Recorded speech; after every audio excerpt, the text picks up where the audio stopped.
Ladies and gentlemen, today we're going to crunch some numbers. And the numbers that I'm going to crunch are, in fact, actual costs of what it will cost you to set up what is known as a dollar account in the Philippines, and what you have to do before you set up a dollar account in the Philippines, how long you have to wait before you can set up a dollar account in the Philippines, and how long, once you have a dollar account set up, you have to wait for a United States check to clear through your Philippines dollar account. I'm also going to go through the minimal amounts of money that you need in your peso account, how long you have to have a peso account before you can set up a dollar account, and what the costs are if you overdraw on your dollar account or your peso account. So today I'm going to give you, by the numbers, what it costs and the exact procedure to set up proper banking in the Philippines, which will eventually lead to the elimination of now $21 international ATM machine fees. Because when I called up my bank 2 weeks ago, they explained to me that there were fees of $21 for my international ATM withdrawals. Now, I know that Gary, I think it was, said that you could get a Schwab account. Well, I couldn't find out how to do that here. And, or it might have been Steve Montelli. However, $21 ATM fees is just a little bit high, in my opinion, because the maximum amount of money you can withdraw from an ATM in the Philippines is $200, which in and of itself is absurd. You can withdraw as much as $500 in one 24-hour period, but you can only withdraw $200 plus your $21 fee, $200 plus your $21 fee, and $100 plus your $21 fee. So to get $500, you're paying $63 in ATM transfer fees. That's just a little bit high. Now, if you only wanted $20 out of the machine, you're still going to pay $21 transfer ATM machine fees. So we're going to go through this by the numbers, and I'm going to tell you what I had to do to get a peso account. Well, I did that 5 years ago, but how long I had to wait for my ATM card, and how long I had to wait before you're allowed to do other things. So when you come to the Philippines, I'll go through this one more time. You can only withdraw $200 each time at the ATM machine. So now, with the new banking rules and fees, for me, it was $21 per withdrawal. I had no idea, because the ATM machine tells you, do you agree to pay $5 to the bank for this withdrawal? And you say yes. Now they have a new added fee of currency exchange rates. So the bank charges you $2 to change your American dollars into pesos. Then your bank in America charges you $5. And the bank in the Philippines charges you $5. So that's $12. And then there was an additional $9 in fees that even my bank representative couldn't sort out. International banking transfer fees was the heading of what it was. Now, I do believe someone else also mentioned that they were paying $20 for bank transfer fees in Thailand. So this is the new norm. So the first thing, Passport, good morning. Passport, if you're not subscribed to the Passport TV channel, that has got to be, in my opinion, and my opinion doesn't mean much, but in my opinion, Passport TV has a very creative channel, if not abusive, creative for sure. So if you're in for a good laugh at someone else's expense, Passport TV is typically making somebody laugh and somebody cry. It's all part of what a particular genre called drama is about, and he does it well. I gotta tell you, holy shit, holy shit, holy shit. That's all I can say about Passport TV. Oh my God, the governor knows about drama. The governor used to be part of a drama channel. Sick material. That reference to the dinosaurs. Holy shit. Holy shit. You are one sick bastard.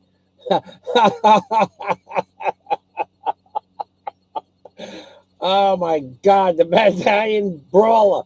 He's here. He's here. We're going to talk about him momentarily. We're going to talk about his inability and his inability to tell the truth. Oh my God.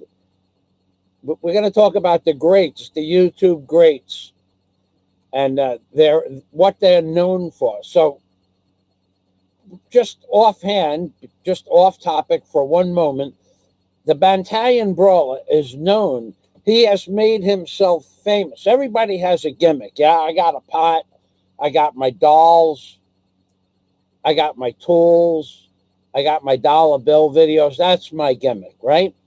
Then you have the gentleman named F.L. Woods, who's been like a behind the scenes type of guy. His gimmick, you might think that F.L. Woods' gimmick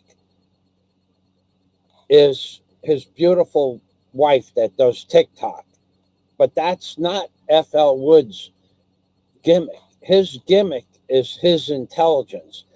If you listen to F.L. Woods, I don't know if he's reading from notes and bullet points or if he's just that smart that he can follow a train of thought. But his gimmick is his intelligence. And he's been attacked by the Bantayan Brawler relentlessly in order, and I explained this to F.L. Woods, the Bantayan Brawler is trying to get F.L. Woods triggered so that F.L. Woods will say something illegal with his face in the video. Now, F.L. Woods, if you're watching this, you really have to pay attention. That the Bantayan Brawler hides his face. So no matter what he says, if you try to take it to court, he can say, I didn't say that. If you respond to what he says with his face covered, hidden, and we'll just go with this no face, no case clause in the Philippines law, if you respond and you say something illegal, he can take you to court. That's what he's looking for, because his ultimate goal, in my opinion, is to coerce you into having to work out some sort of an agreement at the end of the day with him that will be beneficial to him, whatever that agreement would be. So be careful, F.L. Woods. Be real careful. I'd be really concerned about what you say and how you say it. So far, I would not think that you've said anything illegal, But I am not a lawyer. But the Bantayan brawler could possibly twist it up into making a case out of it, and that would compromise your position here in the Philippines. He's already tried to do this or has done this in the past. I don't know if he's been successful. So be careful what you say to him. So let me when oh God, passport. That shit made me cry. I laughed till I cried. Holy shit. He's probably packing, the governor. Please don't mention his name on my channel. But he's probably packing. I didn't know that Mike Whitcomb, thank you for stopping by. I did not know that FL Woods was on Chi's channel this morning. Just pass on that little piece of information. All right, God, what's my opinion on Ritz crackers? They're screwing us. Ritz crackers are screwing us. My God, they're screwing us. They're putting 20% less in the box, and they're charging us the same amount. If you recall, my Ritz cracker montage, commercial, diatribe, rant was one of the first rants to ever notice that they were putting less in the box and charging us for dead air space. That goes back 7-8 years, yeah? Ritz crackers are screwing us. Now they're all screwing us. Even my McCormick mustard, 20% less in a container and the same price. But I really do have to get back. I got a pot. Oh my God. First things first. So my gimmick, FL Woods' gimmick is his intelligence. My gimmick is the dollar bills, my sense of humor, my banging a pot and making a lot, my tools, and the fact that I'm building a hotel. And I'm going to tell you something. This book, this record book, this ledger book, this is the biggest one I could find. I already have. Now, you people, if you listen to a certain creepy little blogger or creepy little bloggers or several creepy little bloggers on YouTube, you would hear Fazio, he's broke. Fazio, he doesn't have any money. Fazio is not going to build a hotel. Well, maybe one day I'll open up my ledger book once I start to fill it out. I have a drawer of papers that I have invested money into the hotel and all the proceeds, processes to build the hotel. At today, February 6th, I think it is, 2021, I have spent more than 6 million pesos to put the hotel deal together. So if you people listen to creepy little bastards, some of which have made their entire YouTube channel based around lies, deceits, half-truths, and intentional bullshit, you would hear that Fazio has no money. Fazio's broke. He came to the Philippines with no money.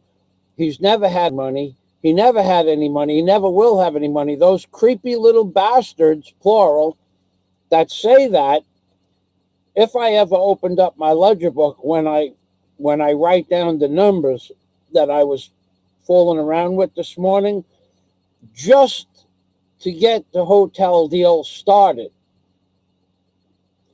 rents, equipment, permits, permit fees, taxes,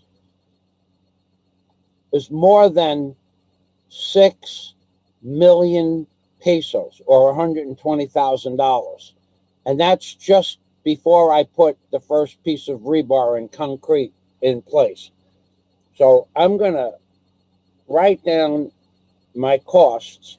And that, of course, includes the $23,000 it cost me to get my container from the United States to the Philippines, with taxes, service fees, surcharges, ground fees, and penalties, plus the broker itself, the brokerage fees, the container costs, the moving men to load the container, my trip to New York, $23,000 just for that one item. And that didn't include 2 months of my time or anything that it cost me in the Philippines. That was just from the day I left to the day the container came was 23,000 US dollars. So to listen to those creepy little bastards, and some of them are more creepy than others, I gotta tell you, I don't understand why, to the level of their creepiness, they have not realized what creepy bastards they are, and why they themselves have not committed to the age-old art of Harry, H-A-R-Y, Harry, and carry, C-A-R-R-Y. I don't know why they have not committed the Harry, H-A-R-R-Y, and the carry ritual on themselves. I don't understand. I mean, if they were somehow could get outside their bodies and look at what they are as examples of humanity, they would say, oh, this is a bad example. Let me fix this. I will commit to Harry, H-A-R-R-Y, and carry, C-A-R-R-Y. I will do the Harry and the carry because my existence, them looking at their persona from outside their being, oh, that's just not something that's necessary. Just something, it was an excess piece of scrap in the annals of the universe. So let's go back over to here. Jack Thompson is in the house. Oh my God, we banged yesterday. Jack Thompson has got the fattest credit card you ever seen. That credit card is layer upon layer. Jack Thompson's credit card is a whale of a credit card. It's just one layer of fat blubber. He's got a freaking credit card that never stops. Got to tell Jack, thank you. Let me get a pot. Somebody gave me a lot. I got to bang a pot. And then I'm going to go, of course, I'm going to do my banking foreign currency savings. I'm going to tell you that this cost me, it will cost you $800 to start a foreign currency savings. I'm not kidding about that. So let me get the pot, and I'm going to bang a little bit. Also, to the person that said to me, go out and buy a high-end Logitech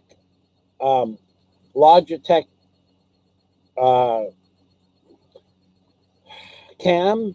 This is the highest quality Logitech cam that's sold, and it's got what is called a Carl Zeiss lens in it. Carl Zeiss, Z-I-S-S, Z as in zebra, I-S-S.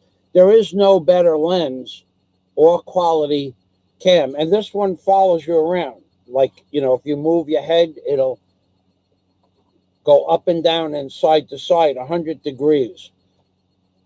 I can't get it to work with my computer. I don't know why. It's not new, but I brought it into the city last week and they checked it out, and on their computer it works fine. So I actually have a high-tech Logitech cam, but it won't turn on. It won't register. It won't notify itself that it's going to load the program, number one. And number two, the Logitech C920 that someone recommended, I think it was Simulacron or Sensimo Travels, They don't have that in the store, and I think you said it was $69. I found it on Lazada for 100 US dollars. However, and it will work with Windows 7. Now, in the stores, I went, and there's something called, there was another Lexavon or something like that, cam for $80, but it doesn't work with Windows 7. So I did try to buy one. Of course, this one I tried to reprogram into the computer, and I can't. So you're going to have to deal with that. I also tried to get that Wind microphone. Oh my God, Carl Vella is in the house. Oh my God, Carl Vella, my oldest friend, not my oldest friend, but my friend from old. Wow, thank you, Carl. Oh God, Carl is in the house. I got to get a pot. I gotta get some pot. Oof, don't talk about pots with Carl Vella around. He'll start cooking something. Oh my God, let's get a pot. Carl Vella. If anybody knows about pots, it's Carl Vella. He's got a kitchen set up like you wouldn't believe. Let's see, what spoon am I using today? I think I'll just use a regular spoon. We'll see. Spooning my audience, and we do have to get to the costs. So let's oh my God, we got, oh, holy macaroni. We have the Bantai Brawler.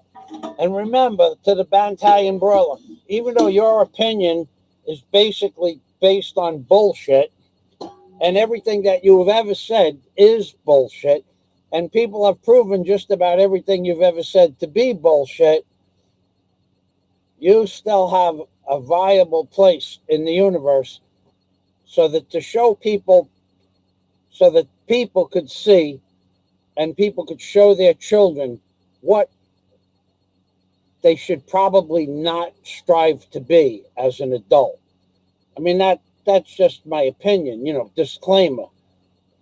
I would say if there was a reason for your existence, it would be that people would say, now, children, this is what the Bantai Brawler is. Deceptive. He lies about everything all the time, and then he lies about what he lies about.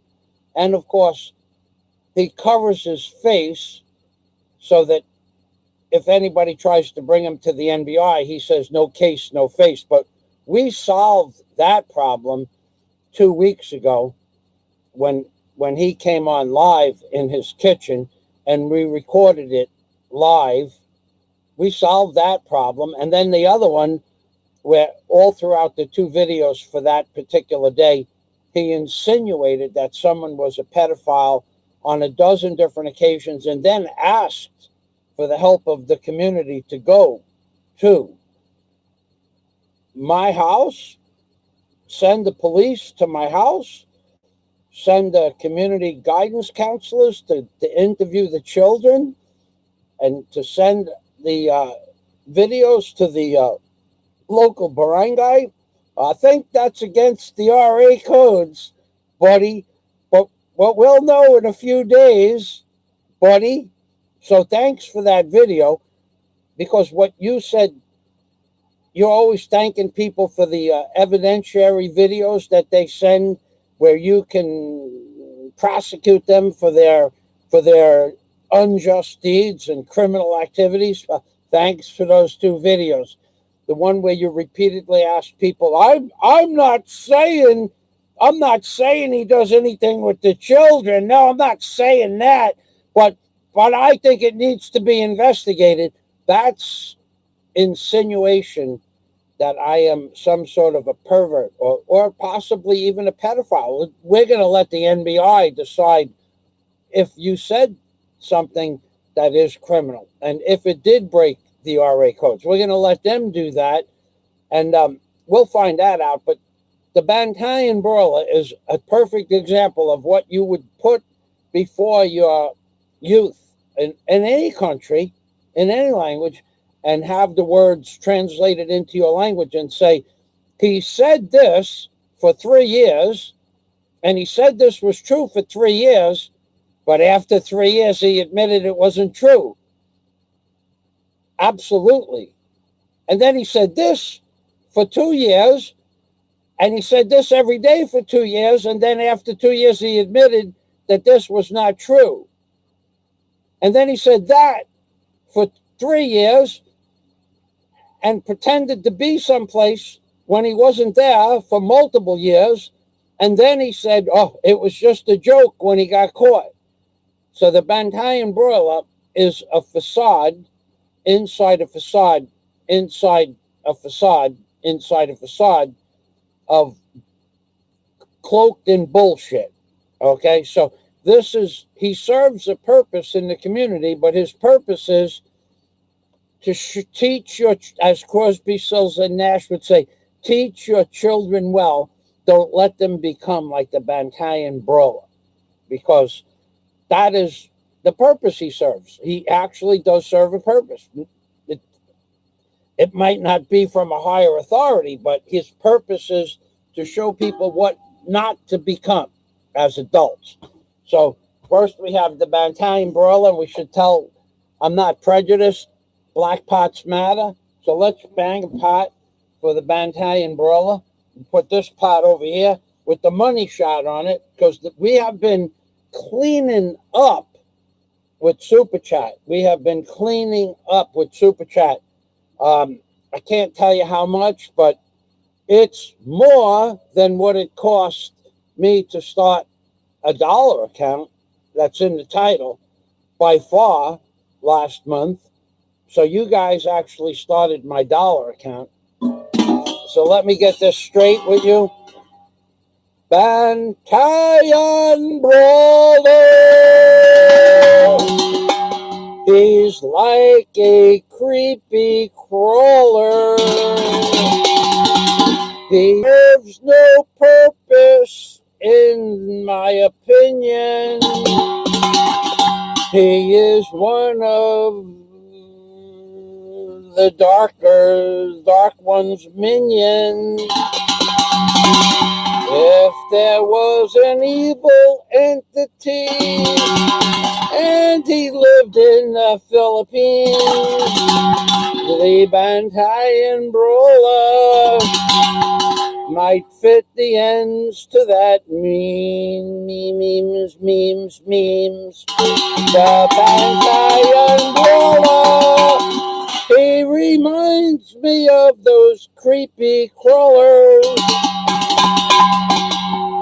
He does nothing but spoo, that's S-P-O-O-O. He spoos hate like Spider-Man spins cheese whiz out of his ass. The Bantayan brawler, if anything, he is crass, C-R-A-S-S, crass. And then my friend Carl. So many good memories. So many frying marbles. Oh my God. Mike Whitcomb, if you want to surmise what F.L. Woods said, you're welcome to do so. Passport says the orange little fella has been exposed so many times as a fraud, he's not even worth talking about anymore. No, but he is worth setting all his videos up as a gallery of deception. We could call it, we could put it in the loo, L-L-E, the loo, the French loo, like a bathroom. In the French bathroom, we could set it up. Every time you went in to take a whiz, you could see one of the Bantayan broilers videos and say, oh my God. So Jack Thompson says, yo, passport, Carl Vella. All right, so let's get, Carl Vella has skills. So let me just tell you a little story about Carl Vella. You won't find his name in the history books, but he's made history. You won't find his name on any websites or anything like that. He doesn't boast about his accolades. But Carl Vela he has actually won on the quad. I think it was the quad, the four-wheel,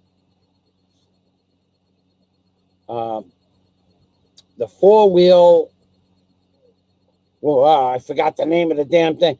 The Baja 500 on the quad four-wheeler. He's actually been part of the team. He actually helped put the team together for the four-wheel quad race in Baja, California. Not once did he participate, but several times, and I do believe he won on one occasion. But he's participated on a quad, on a four-wheel machine several times, and I think it was his team that he helped put together with another man. There was a co-sponsor.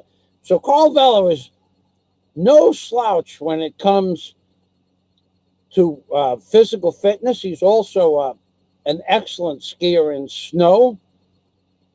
He rides a bicycle dozens of miles every day, like F.L. Woods, and he has several motorcycles, well, two. He has an electric motorcycle, I think it was made in Austria or Switzerland somewhere, that goes 40, 50 miles an hour, that doesn't make any noise. He showed that to me when I went to his house. And he's got a Honda. Whatever it is, it's like a full-dressed Honda. It's got reverse and all that other happy nonsense on it. So Carl Vela is no slouch. So when you mess with my friends, some of them are a little bit more active physically than others. And they don't appreciate you talking shit about them and me. So you should just understand that. And this is directly going out to some of these asswipes that think they could say anything they want on YouTube. But we're going to find that out. We're going to go to the proper authorities with some of those videos, and we're going to just see what they think. We're going to see what they think. They may not think anything. They may say, this is, it's all good and everything, but we don't really want to work with this. Or they might say, we have something to work with now, aside from the DQ Labs videos that were sent to me. We have something to work with now. We have something to work with. That's reason to think. That's reason enough to think. Now I got to get back. What's going on here? Wait a second. I see red all over the place. Carl Vela. Oh my God. Carl Vela's building his own freaking rainbow. Okay, he's building his own rainbow. Carl Vela not only rides a motorcycle, but he's building his own rainbow. Let me get a little thank you. Thank you very much. Now I'm going to tell you a little known fact. I mentioned this before. Carl Vela taught me how to get a cast iron skillet and fry marbles, cat's eye marbles, in his mother's kitchen. We used to take perfectly good marbles, put them in the freezer, and Carl showed me how to boil water in a cast iron skillet and throw those marbles, those cold, frozen marbles, in the boiling water in the skillet, and then they would just crack, but they'd stay together. That is like one of the things that Carl taught me how to do. He taught me how to crack cat's eye marbles. And he taught me a lot of shit, Carl. He taught me how to do black and white photography with his Bogan enlargers. And he also taught me how to clean money. You put it in the washing machine. Well, we had a lot of bills. You put it in the washing machine on a slow, like a delicate wash with soap and bleach, and you take those bad boys out and you put them on the dryer that dries the photographs from when we did photography in his black room, and You put them on the dryer, and those old bills that look like they're dirty and all crunchy and all dirty and greasy and slimy and oily and everything, you put them in the washing machine on a slow go, like a delicate wash with bleach and soap, and then you let them rinse out like a regular rinse, and then you put them on that. It's a big flat surface, big, very big. It's like 18 inches wide by 24 inches long. It's a rounded surface, a slightly curved surface, and underneath it has heat, and on top it has like a canvas, and it dries off the pictures. It makes the photographs when it comes out of the solution. It dries off the solution. Carl Vella taught me how to wash money, and then and he also taught me how to work a corner. I gotta tell you, he had his corner, I had my corner. We all had our corners. Okay, Carl says, won the Baja twice and Baja 1001 one time. So Carl Vella's no slouch. I gotta tell you, when that creepy little bastard insinuated that Carl Vella and I were but that creepy little motherfucker, when he insinuated that Carl Vella and I might be more than just friends, you pissed off some serious fucking people with that comment. But, of course, you had your face hidden because you're a creepy little scumbag that hides behind the no face, no case. You're a creepy little scumbag that almost everybody on YouTube has exposed for you being a creepy little scumbag. And you're a creepy little scumbag that only has viewers because they come there to abuse you. Now you think that inside your fucking brain, whatever fucking few synapses that do fucking shoot off from one electrical impulse from one dendrite to another, whatever fucking small amount of power that's going through that little fucking brain of yours, there is nobody on YouTube that likes you, asshole. Nobody. Not anybody. They only go to your channel to fuck with your brain because your brain is so fucking coddled that they can do that. They can do that, and that's what they do. So I got to get back. Limey Watcher, hope all is well. Hoodie, yes, all is well. Frank will say Fazio was a money launderer. Yeah, that was when we were 14. So Bakakun Ka, Mike, whatever your name is, Mike, Shin. So now let me tell you how to start a bank account in the Philippines. Okay? Thank you, Carl. Oh, well, it doesn't stop there. Wait a second. It doesn't seem to be stopping here. Wait. There's a 20. There's a $9.99 from the Bantayan Barilla. Thank you. There's a 20. And then there's a 25. And then that's when Carl talks about Carl Vella, literally. Now, maybe you could look that up, but he literally won the Baja 500 twice on the quad and the 1000 once, but participated several more times. So let's show them the rainbow effect here. Look at this. It's a rainbow, flashing colors on my screen. I see orange, I see red, and I see blue. We thank you all. Salamat. Now, setting up a Philippines bank account. Okay, first thing that you have to understand, and this is true, Illuminati, that's a great achievement. Illuminati is a martial arts expert, not a martial arts wannabe. Illuminati doesn't clap his hands in front of a mirror. Illuminati actually participates in the art of Brazilian Jiu-Jitsu and various forms of karate since early childhood, maybe. But apparently he is masterful in these things. So let's get to this foreign currency bank account and what you need. What you need to do to set up a foreign currency bank account. Okay, the first thing you need to do is set up a peso account. Now, in order to set up a peso account, you have to be in the Philippines for 6 months, and your ACR card has have no blemishes on it during that 6 months. In other words, for 6 months, you have had to pay your immigration fees on time. But there are also additional requirements.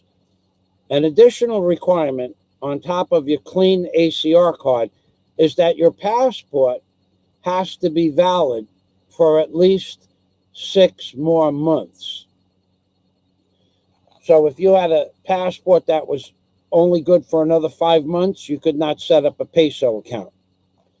So theoretically, you'd want to have a passport with a couple of years left of pages left in it.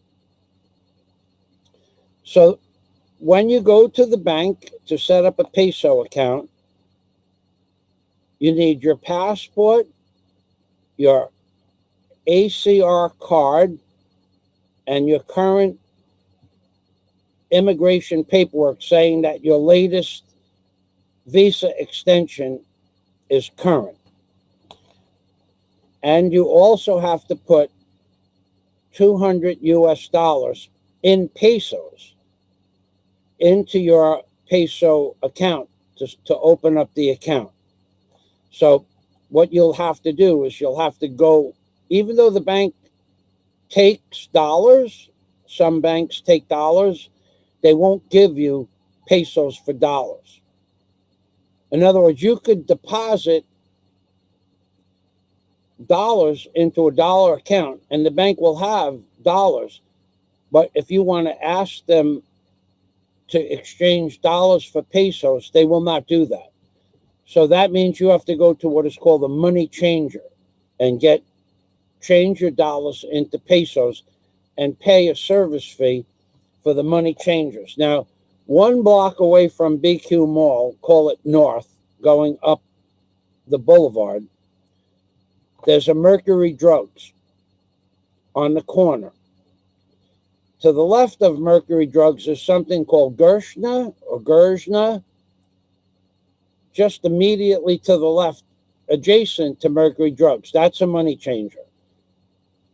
Supposedly, they have the best rates in the Philippines. But across the street, opposite, are also 3 more money changers. Okay, and they all compete with each other for buying dollars for pesos. So you'll have to go to one of those places or another money changer. But the bank will not change dollars to pesos or pesos to dollars.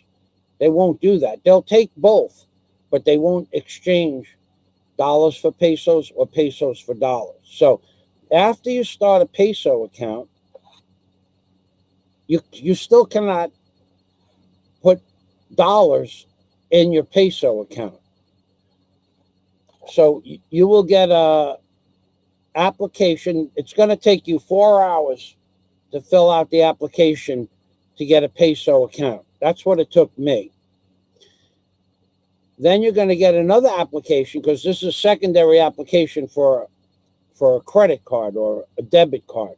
That one takes an hour and a half to fill out that paperwork as well. However, you're not going to get a debit card that day. You're going to have to wait about 35 or 40 days for your debit card to be okay then to come to the bank. So in the meantime, you'll have to do ATM withdrawals or put enough money in the bank so that you could withdraw from the bank directly. So that's going to cost you 200 US dollars. Now, you have a peso account now, and you have a dollar account. And now you want to start a dollar account. Now, my accounts are all several years old. Although I've said I don't have accounts in certain banks. I probably do, okay, because I'm not going to give you my personal information, but I have accounts in a few different places. So I walk into my bank 2 weeks ago and I say, I want to set up a dollar account to eliminate the ATM fees. And they know exactly what I want to do. And they have no problem with that. So the lady tells me, bring in your current ACR card and your driver's license, because I already have an account in the bank. If I didn't, that I'd still have to start a peso account. I'd need my passport. But I do have an account there, so my driver's license, my bank book, which is this bank book, the blue one, my bank book, and these three things you need to set up a dollar account. And you need 500 US dollars in US currency bills, or 5 $100 bills. So what I had was I withdrew pesos the week before of the amount of 20,000 pesos the week before, and I had withdrawn 5,000 more pesos from the bank. So I had that money because the week before I was going to set the account up, and I just misunderstood what they wanted. They wanted $500, not $400. So now you have 25,000 pesos. So now you have to go to a money changer. And the money changer, the Gursian or the other money changers, they're all Indians. The Indians have some sort of a monopoly on money changing in the Philippines. And the Gursian next to Mercury, excellent people to do business with. I mean, they gave me a great rate, probably 50 pesos different than the other men, but the other men didn't have dollar bills. They didn't have $100 bills. And I wanted $100 bills because you have to write the serial numbers down. So if they would have gave me 50s, I would have had to write down 10 serial numbers instead of 5. Moving past that, I went there and I got 5 $100 bills. That's in the title, the thumbnail. And I paid 24,000 pesos for those bills. Now, if I had $500 bills and I wanted to sell them, the bills, I would have got 23,000 pesos. So they make about 1,000 pesos or $20 to exchange 500, which is reasonable. So I got my 5 $100 bills and I go to the bank now. And the people at the bank I did business with, although you think they are upset with me, they love me in the bank. They know I'm a vlogger. Everybody greets me as Sir Michael or Mr. Fazio, and I have nothing but fun in the bank. So I sit down with Vil, and Vil, she's a sweetheart. She knows every aspect of what I want to do. There were no hiccups during the process. We filled out the initial paperwork. At that point, she said, you need to go get 5 $100 bills. Okay, she told me where. That money changer that she told me didn't have any bills. So I had to go to the other money changer, Gershwin, next to Mercury Drugs. Right next door, like one Mercury is here on the corner and the other store is right next to it. So I go and get the bills and come back. I got there at 10 minutes after 9. At 20 after 9, I was on my way to get my dollars. At 10 minutes to 10, I was back in the bank. And that's when the serious paperwork starts. You're going to sign your name and print your name a total of 25 plus times. So print and sign and print. You're going to print and sign in different size boxes so they have a reference of what your number is. They don't ask for a Social Security card. It's not like America. So by 20 minutes after 10, or an hour and 20 minutes, my paperwork was complete. And you go to the teller, after you fill out about 11 forms, 25 signatures, and you take the serial numbers off the $100 bills. Then you're going to go to the bank teller, and she's going to do the rest. Now, I will tell you this. If you have a $100 bill from America, and it has any chip or a nick or even a little tear, I'm talking about a tear less than 1/8 of an inch, it's only worth $60 to a money changer. So if you get bank money,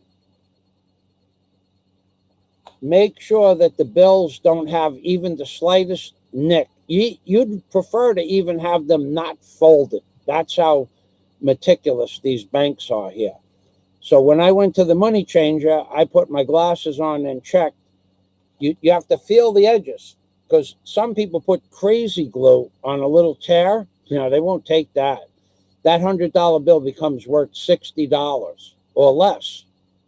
I've been offered $40 for a $100 bill with a tear in it. I ended up getting $60, but they will try to offer you $40 for a $100 bill. Your paperwork is done from the manager's desk. The super manager, she's always in the background listening to the conversation, and if there's any question that Bill couldn't answer, the super manager comes over, and within seconds she gives you the exact reason for each thing, because I wanted the reasoning for everything so I could do this video.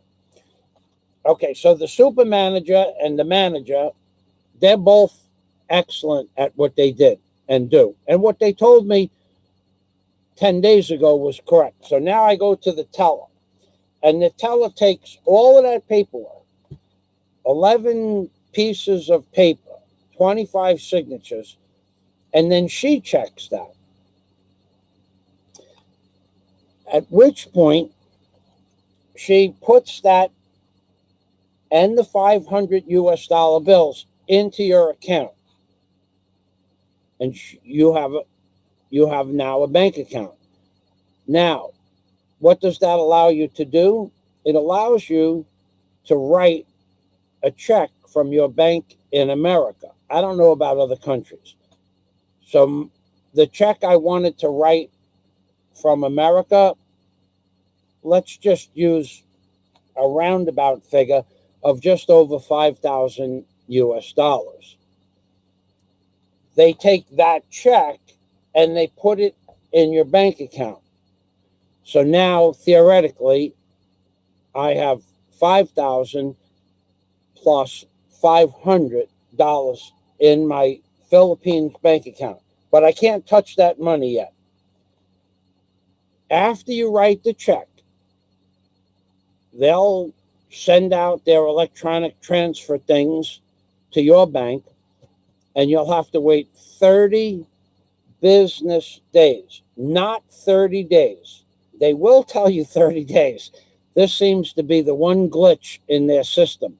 They all say you have to wait 30 days because they know 30 business days and 30 days are different things. So we cleared that up 10 days ago.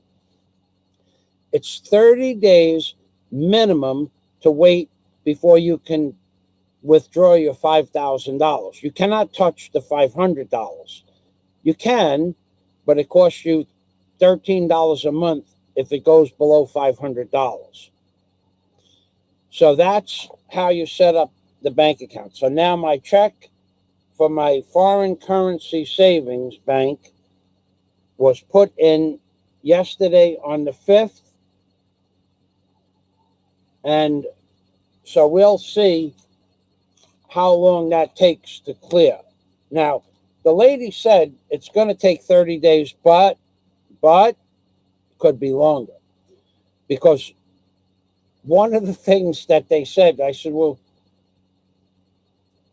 to weekends, 30 business days, yes. Plus weekends, yes. And what about holidays? Oh, it depends on when they fall.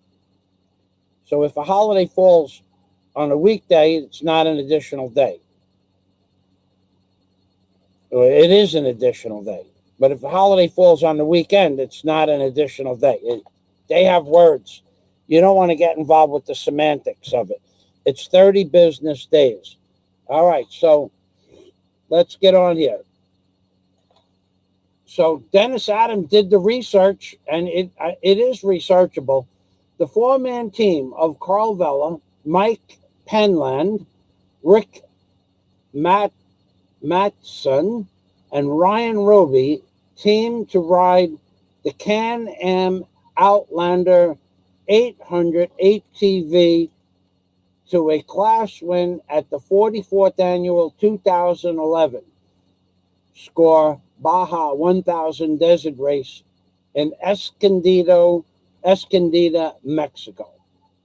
That's what I remember Carl saying, but I forgot what Carl said. Thank you, Dennis. So Carl Vella is an actual professional athlete. So the little creepy little bastard that insinuated that Carl Vella and I were more than just friends, one day, it's my opinion that one day, and there's a guy out there called Mike Truth. Now, I don't know who Mike Truth is, but he discussed the possibility of one day you running into somebody who you badmouth, and Mike Truth was discussing what could happen to some of these creepy little scumbags on YouTube that just run their fucking mouth every day without any thought of repercussions. And Mike Truth explained some of what possible might be repercussions to that creepy little scumbag that attacks everybody and hides behind his fucking computer because he's a fucking coward.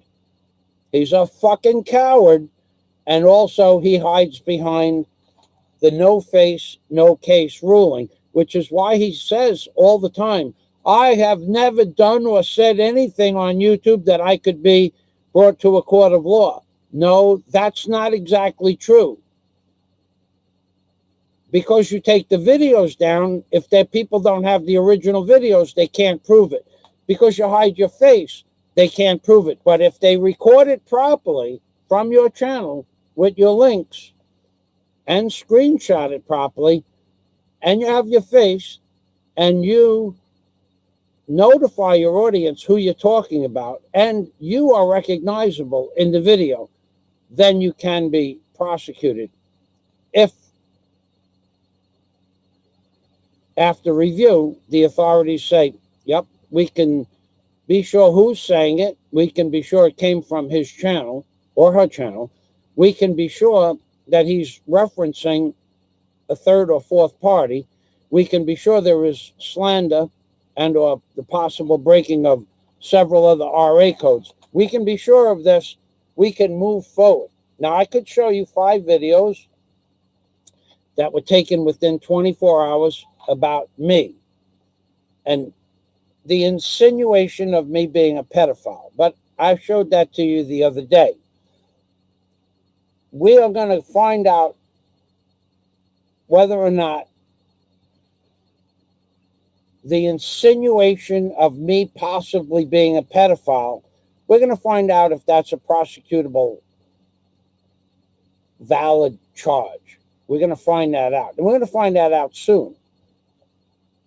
We're going to find that out. I just want you to know, you creepy little motherfucker, for insinuating that on your channel, both in with you and your wife or girlfriend, in your kitchen, on your channel, screenshotted and recorded in full view, in living color, multiple times saying that Michael Fazio might be giving out candy to the children. Is he Does he have clothes on when he's giving out candy to the children? This is something that needs to be reviewed. You need to send his barangay captain these videos. You need to send these videos to the authorities. The children need to be reviewed and interviewed and ask the children if there's any wrongdoing. You insinuated it enough fucking times where I believe charges can be filed. So I just want you to understand, fuck you, where you breathe, number one. Number two, taking your videos down. Removing all your fucking videos except the one that you think is going to piss me off the most, and I could give a shit less about those videos. You are the world's creepiest scumbag blogger, in my opinion. Nobody fucking could outdo you. Nobody ever will outdo you. If there was a national museum for creepy scumbags on the internet, you would be right there on the top shelf. You are the biggest fucking liar. You are the biggest fucking insinuator of insidious bullshit. You are the biggest fucking creepy scumbag. You are the biggest motherfucking fabricating piece of shit on the internet. Bar none. And we're going to find out if all those insinuations that you made about me being a possible pedophile, we're going to find out if those are chargeable offenses. And we're going to find out soon. Thank you very much. As you say, thank you. Thank you for that evidence. Thank you for those evidence videos. Thank you very much, scumbag. Just remember,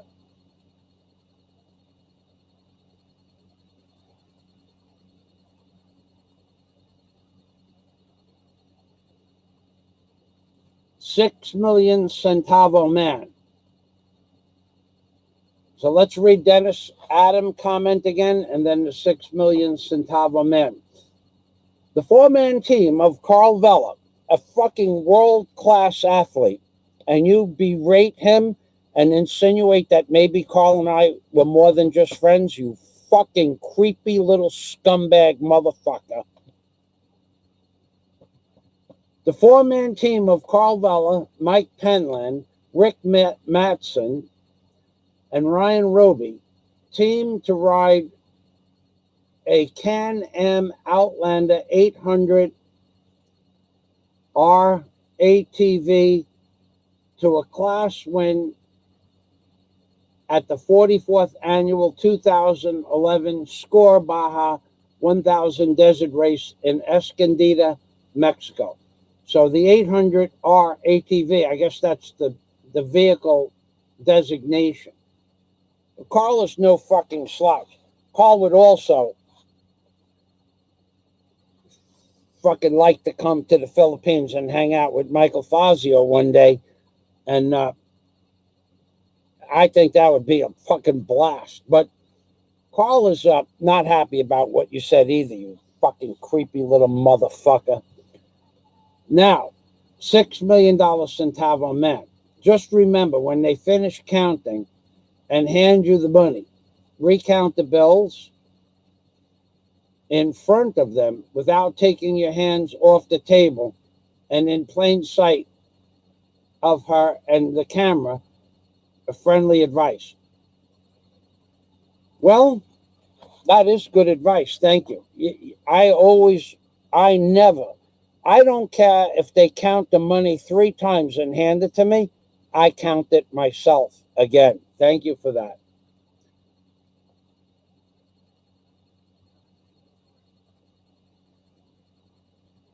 Report it to Tolfo so he'll be shown on TV all over the world. Free legal service. Well, it might go to Rafi Tolfo. I have correspondence with him before the lockdown. He is jammed up solid. But we have an ongoing correspondence through Facebook, Rafi Tofu. And when the time comes, he will be notified of the videos in question. because he's a lot more lenient than the NBI. And also it's going to the Department of Immigration. So that creepy little motherfucker that makes these ludicrous insinuations, insidious fucking virus that he is on the anal of the American and or world vlogging industry. What a piece of shit. What a piece of shit. I'm surprised, like I said in the beginning, you don't go to Japan and research the Harry, Harry, not Harry Crosby, the Harry, Harry, and the Carrie, Carry, not Carrie from the Terminator. The Harry Carey. Research the Harry Carey and make a decision. Make the fucking one determination. Make the one fucking right decision in your life to do some research on a topic that will benefit humanity. Because that's probably what you should do. That's my opinion. I'm entitled to my opinion, right? You're entitled to your opinion. Apparently your opinion doesn't count for much. Somebody took all their fucking videos down so that their face, whatever face they had, even that motherfucking video. Let me find that fucking video. I got a video I want to show you fucking people. Look what this fucking creepy little scumbag. Now I won't show that to you. A creepy little scumbag hides and talks tough. He talks really fucking, I promise I'm gonna, hides in the shadows, you fucking low-life scumbag motherfucker that you are. You are a creepy little motherfucker. So take that to your fucking advocate. I didn't mention anybody's name. Didn't mention anybody's channel. Just the fact that unless you could be noted as the creepiest scumbag to ever make a fucking YouTube video, maybe they could identify you through that fucking methodology. And I think we're going to go outside now. And I got to read what I have planned for today. First of all, I have the dolls, and recently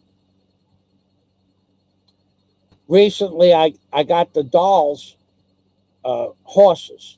I built some horses for the dolls. So maybe we're going to go outside and tame some wild horses for the dolls. But I also got the horses companions. So I don't know that I'll bring all of that stuff out until I'm 100% done with the horses, because the horses need a little bit more training. And then we're going to mount Digger is going to mount one of the pink horses, and Clyde, yeah, is my newest labor. Clyde is in drag. We're going to put Digger on one horse, and we're going to see what kind of tricks he could do on the horse, and we're going to put Clyde on the other horse. I hear Clyde is quite the avid equestrian, whatever that is, equestrian. He's quite the horse rider, Clyde is. So he might have to give some tricks to Digger without giving any real tricks to Digger. I mean, sorry, Digger. Digger's backing up. He's backing up. Come on back here, Digger. Clyde is just going to talk you through it. He's not going to show you any of the tricks of riding a horse. Right, Clyde? Oh, yeah. So who taught you how to ride a horse, Clyde? Oh, Big Mike. Big Mike taught me how to ride a horse. So you've been riding horses for a long time. Riding, getting ridden, same thing almost the same thing. Clyde, I don't want to hear about it.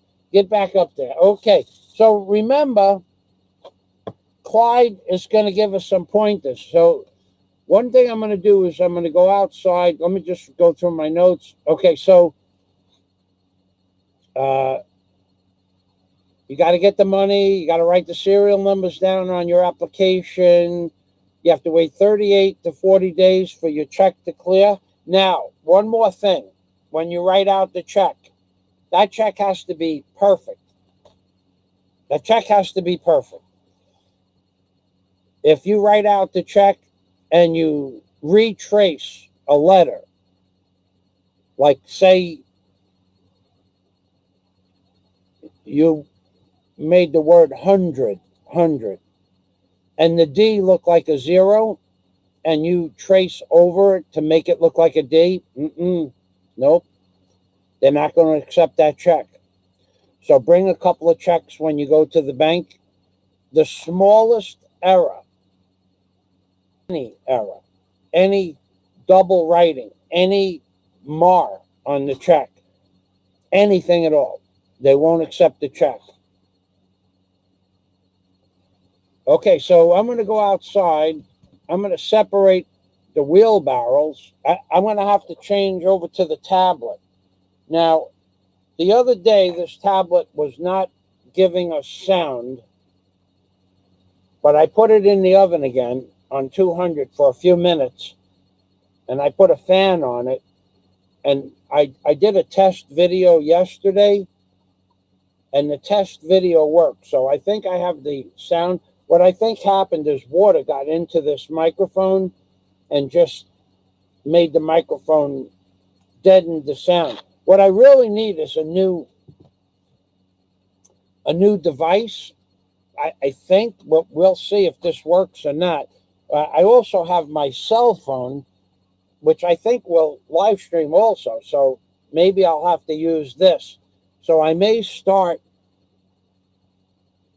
the video where I'm going to separate the wheelbarrows and the horses, that I have that part of the job done. And then I'm going to start removing the garbage lumber from the lower shelf of the bench, because it's all that white wood. I think I'm going to have to cut that up and just give it to the neighbors for cooking lumber. I also want to talk to you about, while I'm here, I want to tell you what I did. The wood that I bought, the plywood I bought the other day, it's all scraps. So at the end of the day, I got about 3.5 sheets of lumber in pieces, which is really, most people would have just threw it out, but it was supposed to be for free. Then it was, and buy me a couple of bottles of rum, and now buy me snacks for the children and some food. Food was added, either snacks or food, or when I said I'll buy food, they say, and snacks too. Keeping agreements with the locals, just better that you don't buy or try to work with the locals on any kind of monetary level. They don't know what an agreement is, and they change the agreement, and it becomes real in their head. So yesterday I went to the city to get my bank account, and I bought the locals that I bartered with for the material their products. So originally it was going to be 2 or 3 of rum for the whole pile of lumber. But I saw the man who's supposed to get the rum. Now, if you give somebody else the rum, let's just say the man's name is Joe. Joe is the one I made the deal with, the boy's father, for the deal to give him the rum. Let's say I give Joe's father, whatever you want to call him, Joe's father. Let's say I made a deal to give Joe's father the rum, 3 bottles for the whole load. But I only got 1/3 of the load, so he gets 1 bottle. I went by yesterday, and Joe's father was there, and I gave him the 1 bottle of rum. And he mentioned to me, how come not 3 bottles? I said, because you only gave me 1/3 of the pile. Why? We made a deal for the whole pile. I got 1/3. You get 1 bottle. Instead of 3, you get 1. He knew right away. He was 100% sure right away what I was talking about. He was the one who reduced the pile to 1/3. So he knows he's only getting 1/3 of the rum. And he knows that's reasonable. But he tried to get all 3. Now, his other sons were there, Joe's other 2 sons. Let's say Joe wasn't there. Joe's father wasn't there. And I gave the rum to the other two sons. Oh, that wouldn't count at all as a give. The other two sons took the rum and drank it. Joe's father got no rum. He still needs to get rum. So do not give your gift, your pasalubong, your present, your compensation. You give it to the person who was supposed to get the compensation. Otherwise, they will just say, no, Joe's father never got any rum. You still give him a bottle. Take my word on that. Now, the foods for the children. I had a huge box on my shoulder with the foods for the children, which are still, again, 1/3 of what I promised to give them, because I only got 1/3 of the pile. They promised me the whole pile and gave me 1/3. So now I bought foods for myself also. But their foods were in this box I had on my shoulder. Where is that box?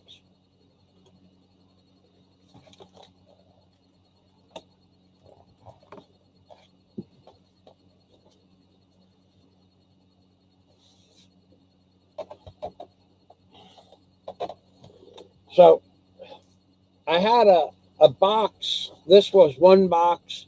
I had my bag. This was the box the rum was in. Then I had my bag, my shoulder bag. Then I had a bag with bread. So I had two bags and this box in one hand. And on my left shoulder, I had a bigger box like this up on my left shoulder. So I said to Gil's wife, if it is his wife, but I said to him, his wife, you will come to my house and I will give you the foods for the children and the snacks, because I'm going to give them some candy also. Oh, getting back to the rum for Joe's father. When I stopped and gave them the bottle of rum, one guy, another son, Michael, you give cigarettes. I said, I don't smoke anymore. It's okay. Okay, you don't smoke. You buy 1 pack. I said, no, that was not part. I only got 1/3 of the pile. This is what you get. Okay, you give candy. I said, I have no candy. You buy from the Sari store. You buy candy, you give. I said, no, you get one bottle of rum, 1/3 of the pile, 1 bottle of rum. No candy, no cigarettes. You give. Not please, not Michael, come, no, none of that. Just you give. All right, so now I'm talking to his wife. You will come to my house in the box. I don't want to open up the box because I can't retie it. And I still have 800 feet to walk. You come to my house and I will give you the food for the children. Oh, no. You don't want the food? No. You bring it here. I cannot carry. I said, it's only 2 kilos, 2 or 3 kilos. No, it's too heavy for me. I'm a girl. Okay. You just saved me 100 pieces of candy. I was going to put 100 pieces of candy in with the spaghetti and the sauce. Now, and I was going to put in 3 bulbs of garlic, which I bought. Now I'll just make garlic bread. I'll give them the spaghetti and the sauce, but the candy and the garlic is gone. Because all she had to do was walk 800 feet. But it was too heavy, and she didn't know how much it weighed. I said, it's only 3 kilos. I'm a girl. All right. All righty. And I'm an old man, and I can't carry 2 kilos of spaghetti and 1 kilo of sauce. And I can't, then I have to carry the garlic and the candy. I'll just give the candy out to the local children, because that's not even local. There's 2 parts of my community. I'm pretty much friends with everybody, but that whole segment that I dealt with the lumber, that entire segment, that like they call that there's a family, or in the Philippines you don't marry a family. Is the traditional saying is a foreigner doesn't marry a girl, he marries the family. And then added to that, sometimes if there's a big huge family, you marry the family and or the tribe of the family, because basically you're talking about ancestral matters and it's a tribe. So the tribe that's on that end of the block, when we have our fiestas, New Year's, birthdays, Christmas, and or wakes or weddings ceremonies here on our end of the block, that tribe, family, or that group of people, you will not see them. And there are still several hundred people at our fiestas, birthdays, Christmas, New Year's, and or pig roasts, or in some cases funerals. So that tribe is separate. You won't even see one of over 100 people at our fiesta. So it's there. Everybody talks to each other, but they don't mingle with each other on a social level. Strange living here. So the girl didn't want to. Now, I see this woman walking to the beach every day.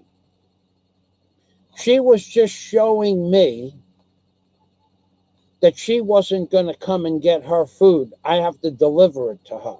So I will, because I promised them the food. And I only just got it yesterday. But the delivery charge is 3 bulbs of garlic and 100 pieces of candy. As petty as that might sound, I don't care. All she had to do, she's 29 or 30 years old. She has 4 children. I've been to her house countless times. Fiestas, countless times they invited me. Christmas, New Year's, fiesta, I stopped by with gifts for their children and their family. And now she can't walk 800 feet. But I can walk 800 feet with this box and then have to walk back. Cost of doing business, 100 pieces of candy and 3 bulbs of garlic. I'm going to go back to my live stream now. Okay. Good morning, Johnny Adrio. Things are well. Things are well, Johnny Adrio. Thank you for stopping by. Johnny Adrio is a long-term subscriber. Thank you very much for stopping by. The governor, I was going to buy a small banca on Mactan and keep it at the Filipino guy's place for 3,000 pesos a year. I didn't buy the boat, but the Filipino still wanted the money. Oh, yeah. The governor, he knows the business in the Philippines. Once you make a promise to these people, even if they don't keep their promise, you're still obligated. Listen, governor, I believe you, because what happened inside that Filipino's mind, and I'm going to go over what it cost me to get the lumber to my house for free. He is 100% Grumpy Bumpkin. Hello, Sir Fazio. Hello, Grumpy Bumpkin. I like that name. Thank you for stopping by. The governor's correct. That Filipino, in his mind, he earned 3,000 pesos. You took that away from him. You took his money away from him. Now, here's how this works. When I was getting the lumber, now, let's just say I was supposed to get 9 sheets of scrap. I hired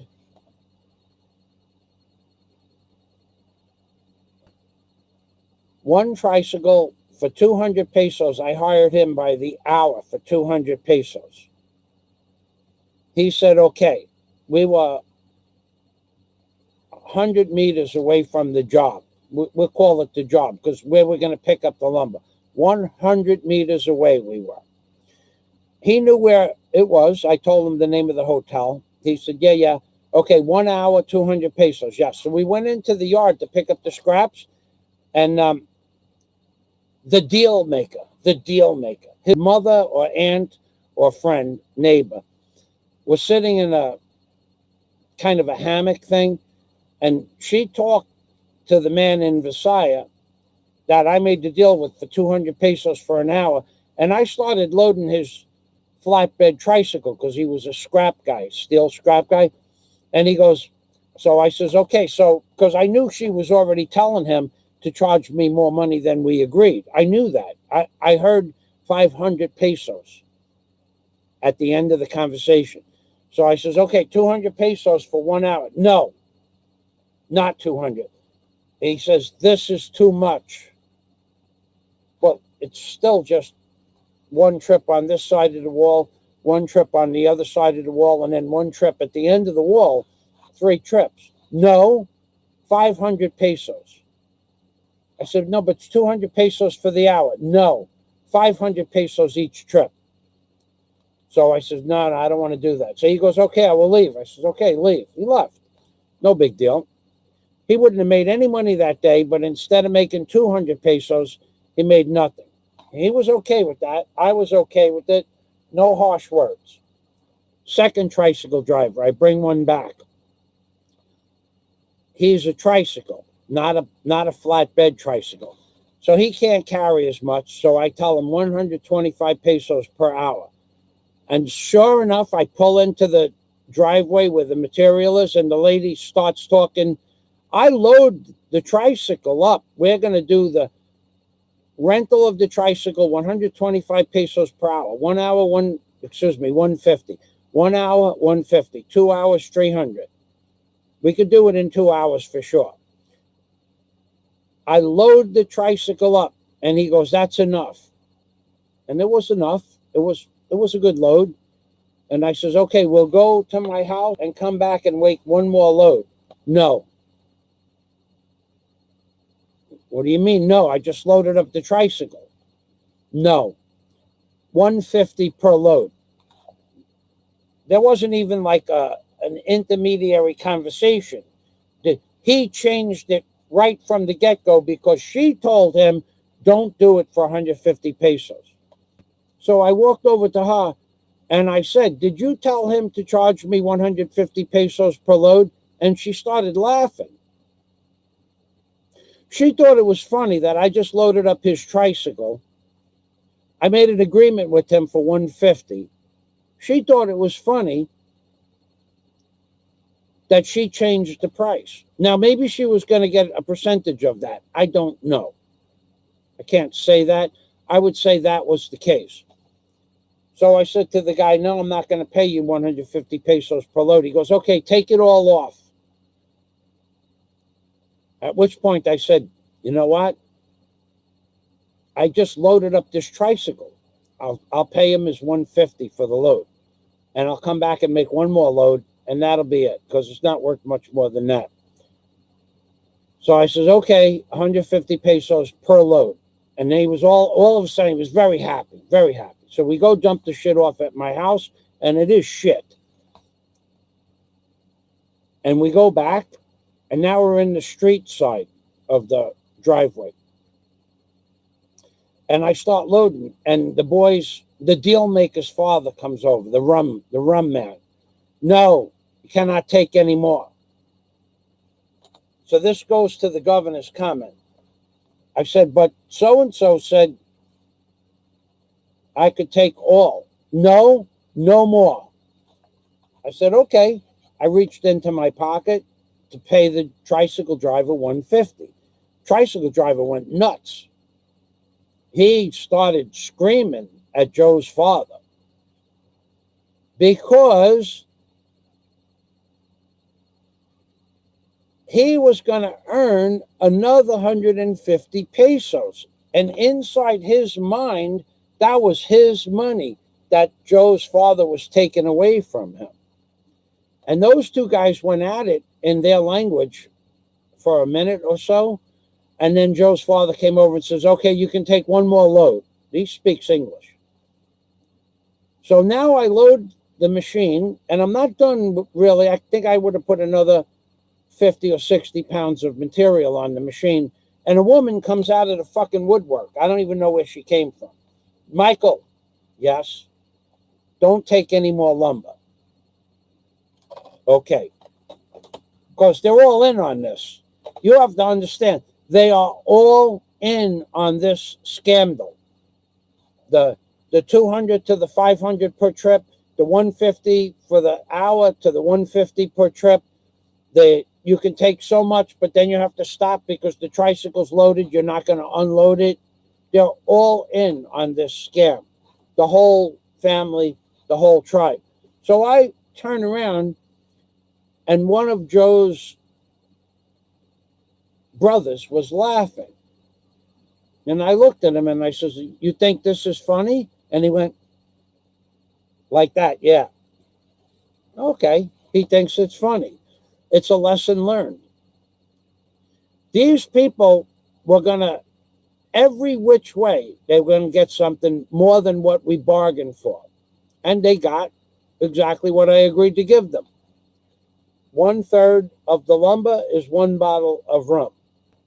1/3 of the lumber is no longer 3 or 4 kilos of spaghetti, 2 kilos of sauce, and 6 or 8 bulbs of garlic and 100 pieces of candy. Now 1/3 is 2 kilos of spaghetti, 1 kilo of sauce, no garlic, no candy.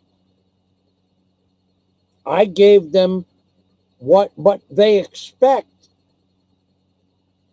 what you originally promised them, but they only going to give you 1/3 of what they promised you.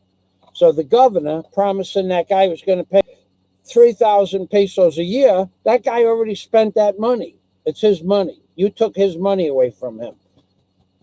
The governor made a valid... Now, one more example, and I got to get outside. I got to change from the computer cam to my webcam on my tablet. One more example. If you buy a Filipino family a refrigerator, whatever it is, this has happened to me before. I didn't buy the refrigerator, but they've asked me for a refrigerator. But if you buy a Filipino family a refrigerator or a stove that they can cook on, a gas stove, you are now responsible to buy them the gas tank, the LP gas for that stove forever. Otherwise, they won't be able to use the stove. Your responsibility, or as long as you're with the woman. And if you buy them a refrigerator, they'll estimate how much the electric is per month, and they'll request that amount of money for the refrigerator each month. Now, you may think I'm kidding you. I don't care what you think. I never cared what you think. I'm never going to care what you think. I'm telling you, that's how it works here in the Philippines. So if you buy a girl's family a refrigerator and you're with the girl for a year, expect to pay an extra, the electric bill, whatever it is extra. So with that, I want to thank everybody for stopping by. I'm going to go outside now, and it's going to be a half hour, 45-minute, probably. You know what? It's 9:30 now. Let's just go. I need an hour to prepare outside. There's no reason for you to just sit there and wait for me to bring out tools or sort stuff out. So 1 hour from now, if you guys want to come back, I'm going to do a live stream out in the backyard, rebuilding the bottom end of the workbench. I also will probably put the 1912 wheelbarrow up on the top of the workbench. That needs to be painted sun yellow. At which point it will be a complete job, except for one welding job. I have to weld a bracket on the front of the metal that's already there, three brackets on there, because I don't have the cables. Oh my God. Oh my God. Oh my God. Bang in the pot. Get the spoon. This is a real This is the first time I've ever banged a pot with a legitimate spoon. The Bantayan Brawler. Sen Simo Travels. Hello, Michael. Only just got here, and I was walking backwards eating cheese whiz until my kitchen maid got home and told me to stop. Fucking Sin Simo Travels. I want to. Sin Simo Travels. Thank you. Thank you for posting what you just posted, and thank you, and you know why I said thank you. I understand your point of view on that thing that we talked about, but I definitely have to thank you. Thank you very much. So, and I don't know who the Bantayan Broiler is, but let's get a pot.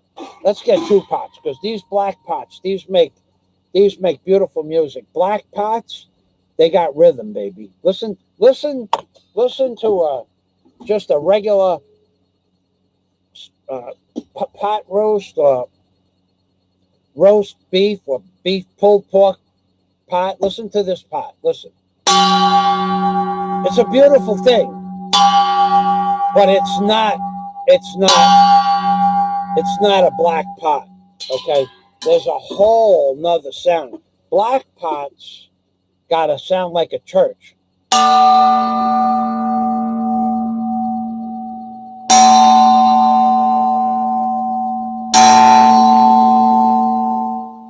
This is like a Buddhist monastery. Now, if I could pull off a deal, it's going to cost me. I got to talk to somebody.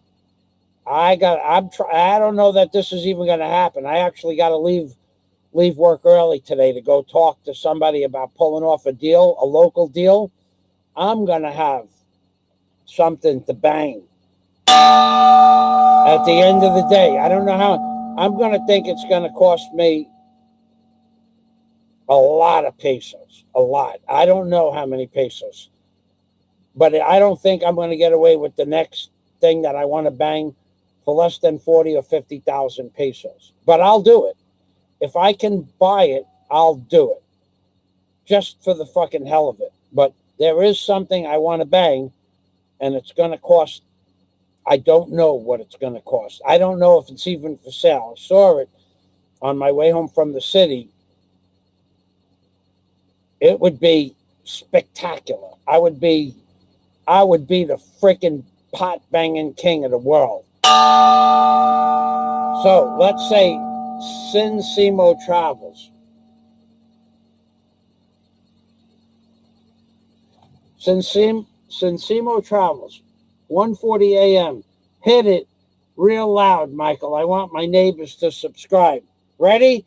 Sin Simo Travels.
This is for the neighbors of Sin Simo Travels, brought to you by Michael Fazio, Philippines, baby, saying it's 1:40 a.m. And if you people are not watching the Michael Fazio show in the Philippines, wake the fuck up.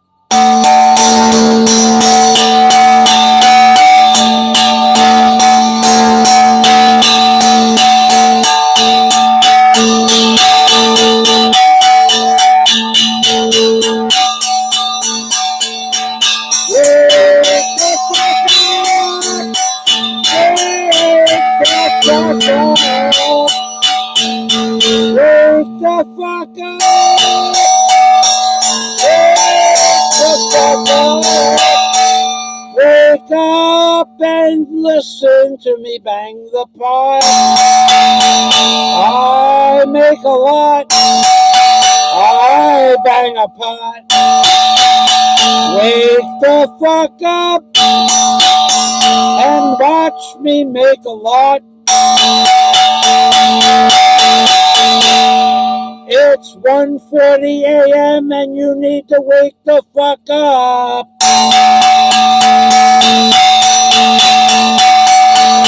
Wake up, mofo. Wake up, mofo. Wake up, mofo. Wake up, mofo. It's 1:40 a.m. Wake up. Salamat. How's that? It's a beautiful day.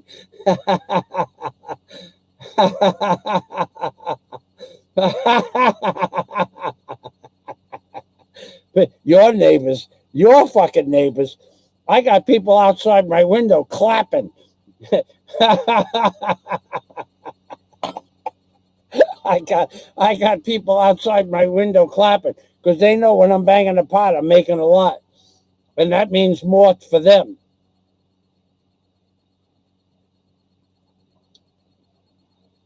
Banging something. I think you may be banging something on Bantayan soon. I'm going to bring the pot.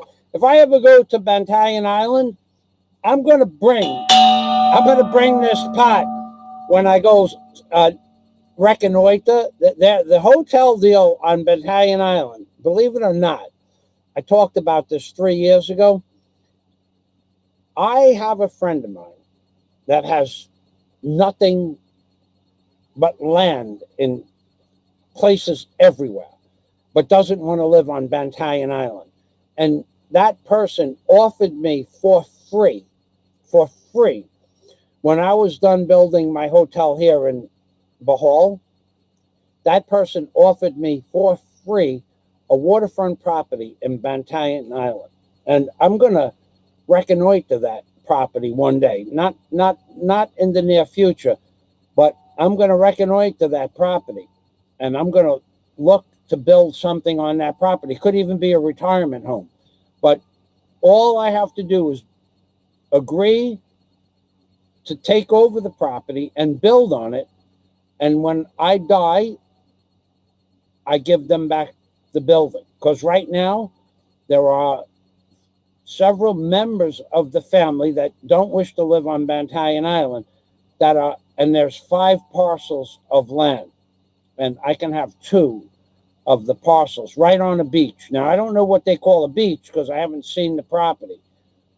And actually, I'm going to go and talk to them about that next time I get in touch with them. We don't talk too often, but I'm going to actually reconnoiter that property. And I don't really want to see pictures of it. I want to take my mask and my snorkel and swim off the beach to see what's there. Is it a reef? Is it white sand? Is there septic water coming from the town? I really have to go out and look at the property, but I will probably be banging my pot on Bantayan Island one day. So that's true what Sensimo said. because this pot, when I go, not only will I be taking my dolls with me, I will be taking this pot, because this one is small enough to fit in my big suitcase. So I will be banging something on Bantallion Island. I'll be banging this black pot. Now, what I want to do is I want to take a grinder with a Scotch cloth on it, which I have an air grinder, and I want to put some symbols on here, a cross, a happy face, a dollar bill, because this black stuff is kind of like a carbon buildup that they were cooking on wood with this pot for many years. I want to put some smiley faces on there. Steve, thank you, Sinsimo. Thanks, my neighbors love it. And wake up, guys, and subscribe to Michael Fazio Baby. Thank you, Sinsimo. Salamat, Michael. Laughing hard here, man. Well, that was definitely worth a good laugh. There's no doubt about it. I actually was sitting here looking at people looking in at me, clapping their hands. And of course, these are the locals. The goat lady was out there. There's a man I know for 6.5 years, and he was out there, and the goat lady and he was clapping. Then there were 2 other people just watching. They were going, okay, he bangs a pot, but he must really be making a lot, because he didn't stop banging the pot. And I think that's what they were thinking. A crooked mouth. That is an idea. Croak mouth. Thank you very much, Grumpy Bumpkin. Steve 25901. Imagine how much this pisses off the pink sock. Oh, he's not pissed off yet. No. He's not pissed off yet. The video, when I bring the video to the NBI, the next time I have some free time, with his face and his wife's face in it, and what he said about me possibly being a pedophile, he's going to be pissed off. Then he might get pissed off. And this has been said by several people, but I'm going to focus on just one of those several people. I got to tell you, man, from what I talked on the communication device to the authorities, that video has potential. He might get pissed off about that, and I don't really care. I never cared, and I'm never going to care. That fucking guy insinuating that I was a pedophile, and then calling on people to send the video where I got caught walking without my clothes on in my own house. I didn't think the camera took that angle, and it wasn't sexually intended. It wasn't provocative. I took the video right down. But that fucking little creepy little scumbags, plural, the creepy little scumbags that keep posting that video all over the internet, all you're really doing is bringing a shitload of traffic to my page. I got to tell you, my YouTube click monetary has quadrupled, and my YouTube red has tripled for the clickable ads and non-clickable ads or non-stoppable ads. So you have actually made me a shitload of money on YouTube. Upwards of, since that video came out, upwards of $100. It might not be a lot of money, but it's an extra $100. Plus, I've gained 184 subscribers since that day. So you guys keep advertising my channel. I'll just keep laughing about that video. Plus, I didn't get a strike.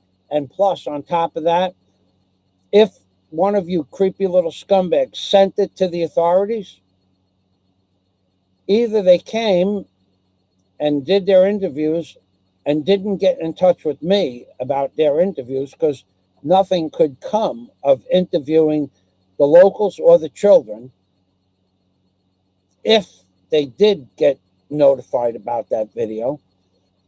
I was never notified that anybody was interested. Now, if the barangay captain received a copy of it, he never said anything to me about it.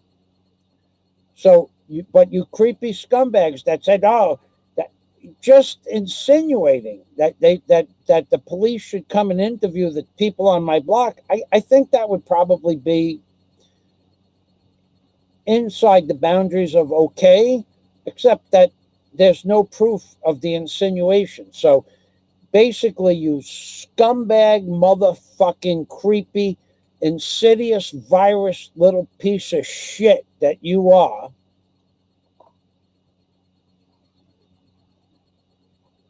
nothing came of all your fucking threats, all your insinuations, and all your claims to report that to the authorities. So far, I haven't heard anything, and I didn't get a strike for it. But I will tell you that inside that video, according to the RA codes, I believe several RA codes were broken on several occasions. So fuck you where you breathe. When I take it to the NBI, we'll know for sure.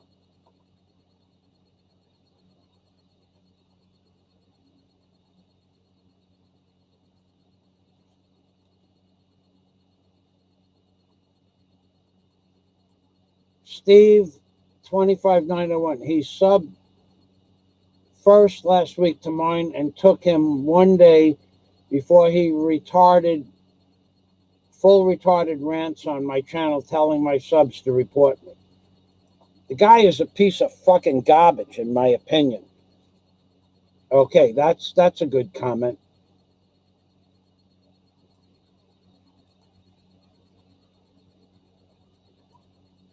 Well, it's not so much karma. I mean, I didn't do anything wrong.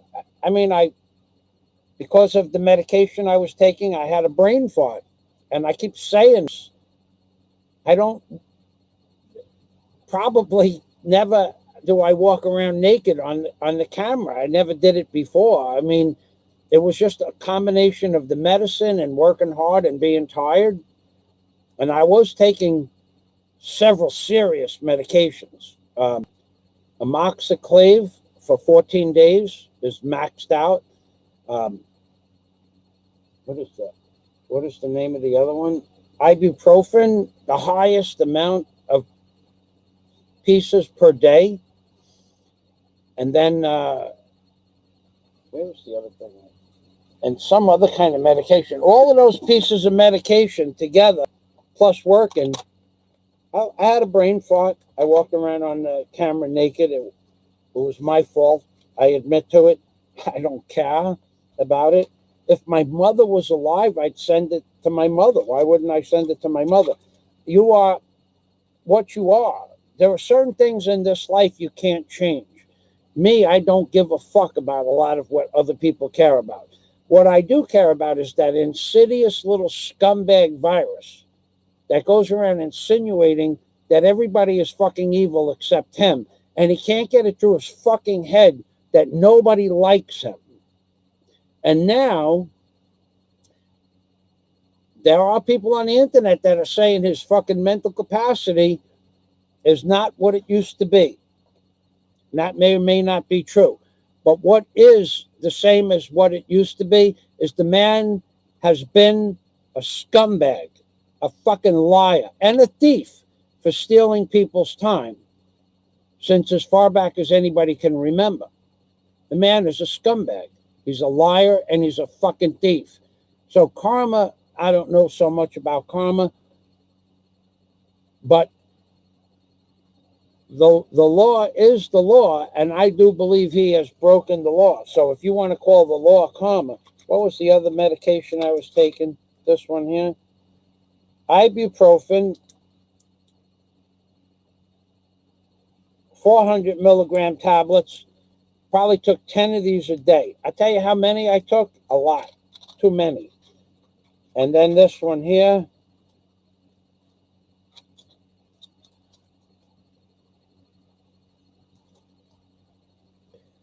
meth, mefenamic acid. I was interluding these during the course of the day. Aspirin and 120 milligram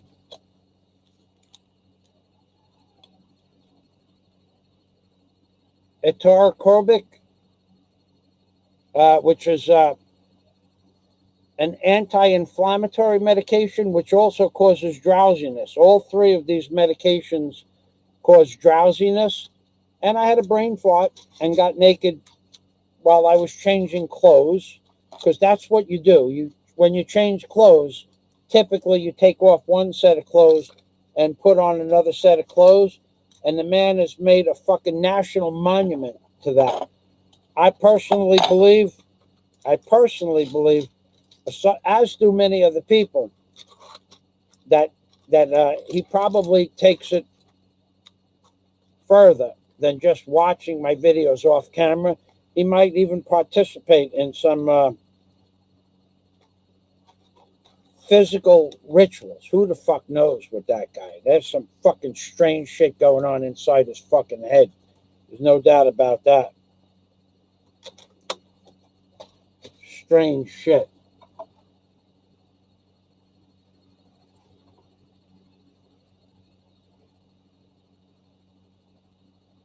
Illuminati says he'll have it coming to him. All he does is talk negative about others, and that's not good. It's coming to him. Grumpy. Thank you, Illuminati. Grumpy Bumpkin. The stuttering and twitching will be returning, I predict. That's true. He tries to justify that shit. I don't know about that, why it happens, but I see it was real.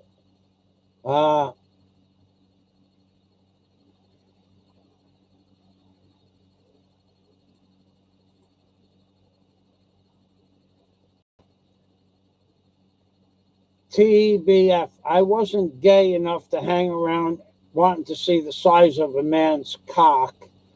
I prefer Filipino stripper bars. I could show that. Yeah, I would agree with you, Sensimo. I would prefer, as my moral turpitude today in my world would not allow me to kiss a professional girl on the lips on purpose. I mean, if I met a pro in the ICM mall and I didn't know she was a pro, I'd probably kiss her. But as a pro, I probably would not kiss her. But that's just my moral interpretation of morality. But the person that making those vlogs in Thailand, his interpretation of morality is different. I'm not here to judge him. It's not my lips that are doing those things. And if he feels okay with that, we can laugh about it. But, at the end of the day, maybe he's got a one-up on us that he has that much less inhibition. But me personally, I have goals that won't allow me to get sick and die of a disease. Like, I still want to have children. So if I get some sort of weird disease from kissing a pro, well, that part of my goal would have to be eliminated. So because I have a goal to have more children in the Philippines, I can't afford to get sick with something I can't get rid of. So it might be part moral and it might be part biological, that if I want to have children, I can't have certain diseases in my body. So I wouldn't do that, which increases the risk of getting communicable diseases. So I wouldn't do it for that. And for me, morally, it wouldn't be something I would do. But morally has not much to do with biologically. If I want to have children, I can't be having certain communicable diseases. Then I would have to give it to my girlfriend or my future wife as well. And she might have to give it to her family. It's just not right, in my opinion, morally.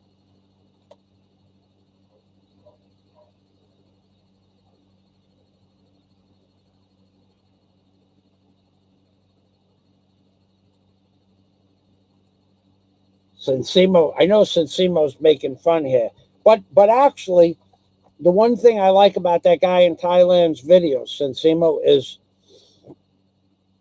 it is showing you an entire, and I mean this sincerely, Thailand seems to be a first world country, and a beautiful country at that.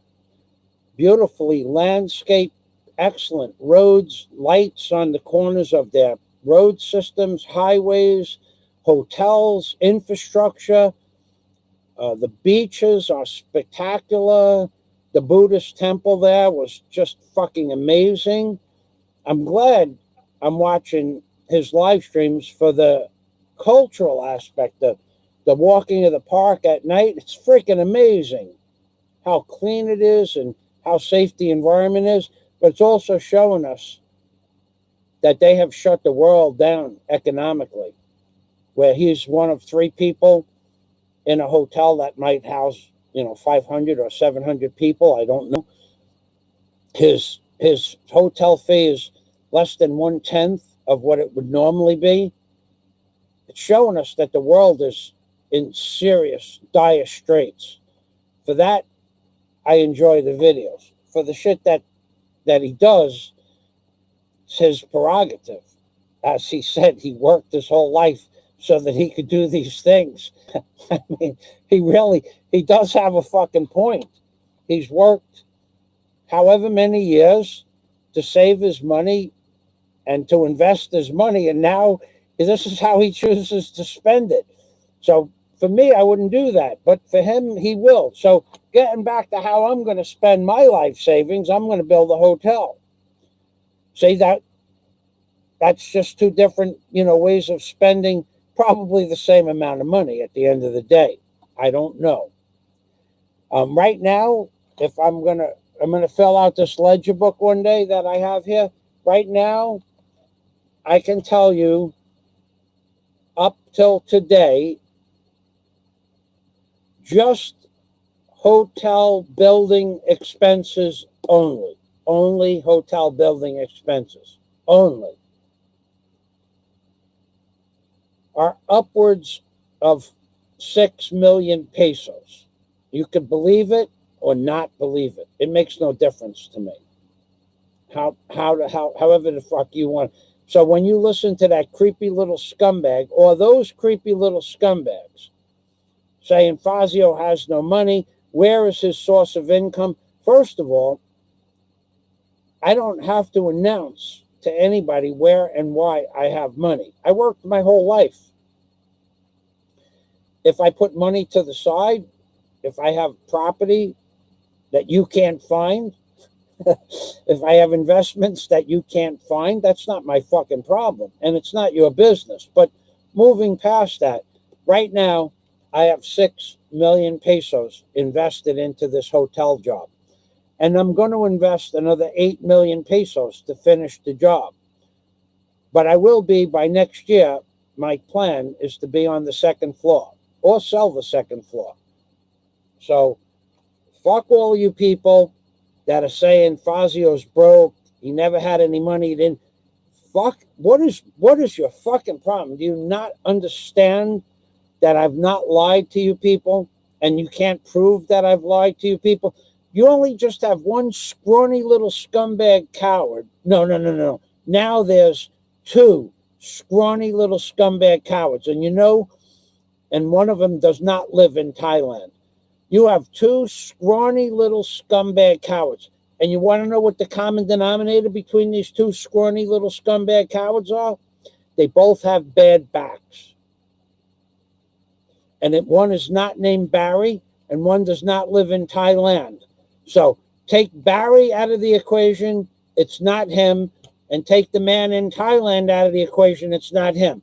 There are 2 scrawny little scumbags with big mouths that are fucking cowards in real life. And the one common denominator between those 2 scrawny little scumbags is they both claim they have bad backs. Go figure. So, moving back, so far 6 million pesos has been spent on the hotel project, and I'm going to note all of my expenses by the day, and I have a box, a milk crate with bills. I'm going to go through that one day when it's raining, and I'm going to show you how much fucking money I have invested into the hotel. Even in Ruby Galazza, welcome, Ruby. Thank you for stopping by. I'll say hello to you in a minute. I spent last week on just paint and thinners. I bought 3 gallons of paint at 700 pesos per gallon, and I had 2 gallons that I used on the cement mixer. That's 28, but the other gallon was 1,000, so that's 3,800 pesos in paint only in the last 2 weeks. Thinners was another 600 pesos, so that's 4,400 pesos. 4,000, so just 4,500 pesos just in paint, which is more money than most people spend on food for a month in the Philippines. That's just paint. That does not cover electric. It doesn't cover drill bits. It doesn't cover... In Capcons the other day, I used 4, 8, 16, 32, 36, 40, 44, 48, 40, 50 Capcons at almost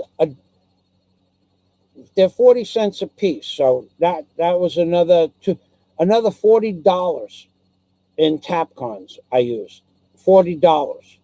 So 4,400, 5,000. So 5,000 pesos in materials. But then I used another 1,000 pesos in bolts. So 5,100. And I used another 1,000 pesos in lumber, 5,200. And then another 1,000 pesos to get the lumber here, 5,300 pesos. This is just the last 10 days. 5,300 pesos. And another 1,000 pesos I'm going to put into the bottom of the bench. That's 5,600 pesos. And then another 1,000 pesos of plywood on top of that.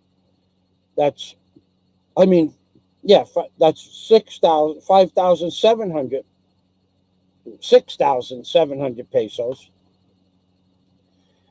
And then miscellaneous costs, soap and water and stuff like that. In the last 14 days, I spent 7,000 pesos. Doesn't include rent or anything, just on supplies. And you fucking creepy little motherfucking coward piece of shit, twisted, mentally fucking deranged wannabe cocksucker, say that I keep saying I'm broke and you're going to make an example out of me. All you've ever done is make an example out of you. Everybody's fucking, and that other creepy motherfucker in Subic Bay, he owes me a conversation. I didn't forget about that. I'm not going to forget about that. I'm going to ask him to repeat those fucking words that came out of his fucking mouth a month ago. I'm going to ask him to repeat those words, and I'm going to make a video of him saying those words to me, or him not saying those words to me. But I'm going to ask him to say those fucking words to me.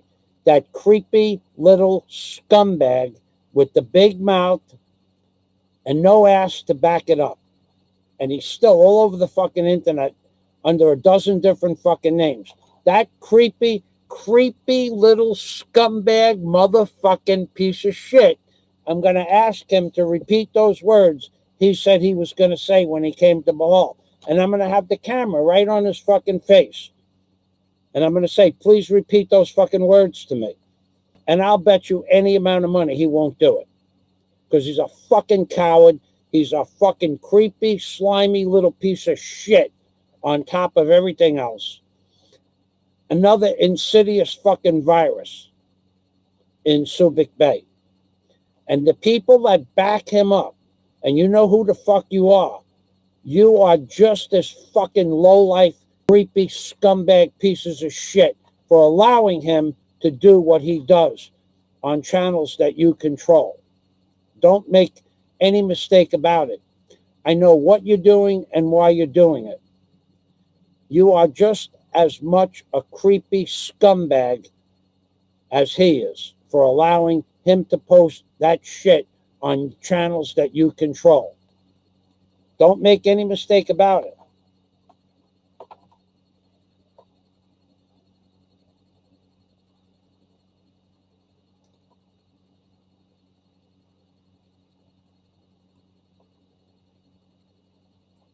Rudy Galaris, Galaza, unblock Flywoods One, my friend. He is not blocked. I have looked for him on my block list. I cannot find him. I've looked 3 times. I don't know what to say to you. I don't find his name on my blocked list. I've looked. I'm not, I have already spent a half an hour looking for Flywoods One on my block list, and I can't see his name. So I'm not going to do it again. I'm sorry, but I'm not going to spend 3 hours of my day or my life looking for a name I can't find on my block list. Next time I go through the block list, I'll look again. But I went through it 3 times. I spent 20 plus minutes on just one day going through it twice, and I can't find his name. I don't know why I can't find his name.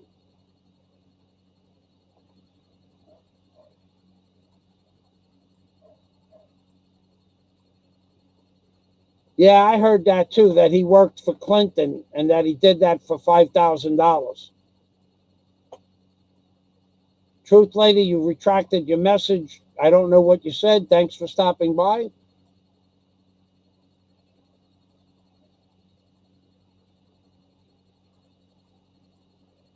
I don't know. Yeah, I saw him collecting those vouchers.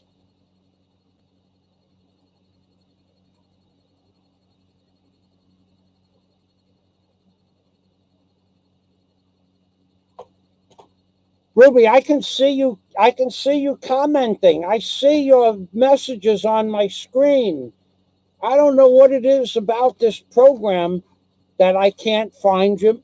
You know, I'll tell you what I'll do. I'll go there one more time. This is the last time I'm going to go and look for Flywood's name on my block list. I was the last time I'm going to look for your name. I'm going to do it again. I'll do it live. And I'm not going to ever do it again after this. I can't find it. I never saw your name. I see all your comments. When you leave a comment to me, I see your comment. I don't know what you're talking about, and I will not do this again. So I'm going to go right now. I'm going to go look for Flywoods One on my block list. This is the last time I'm ever going to do it. I hope I find it, to be honest with you, but I will not do it again. I have read 10 times that he's blocked. I have looked 3 times that he's blocked, and I can't find him being blocked. And you are certainly not blocked. So I don't know what the hell is happening to your comments. If you're putting a link, I'm going to look right now to see if they're in the spam comments. That's possible. And if you're sending links, well, then I don't know. They might get spammed. But Flywoods, I cannot find him on my. I'm going to do it. This is the last time. I'm making this clear.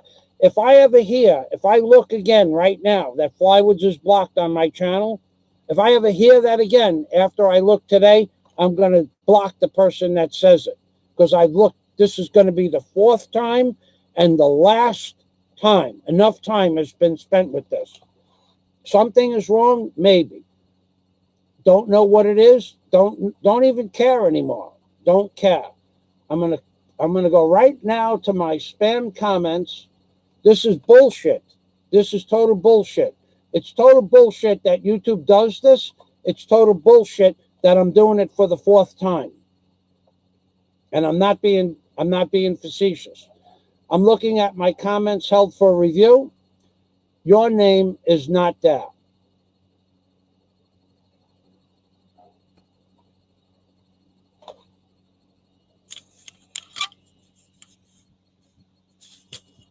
There is held for review.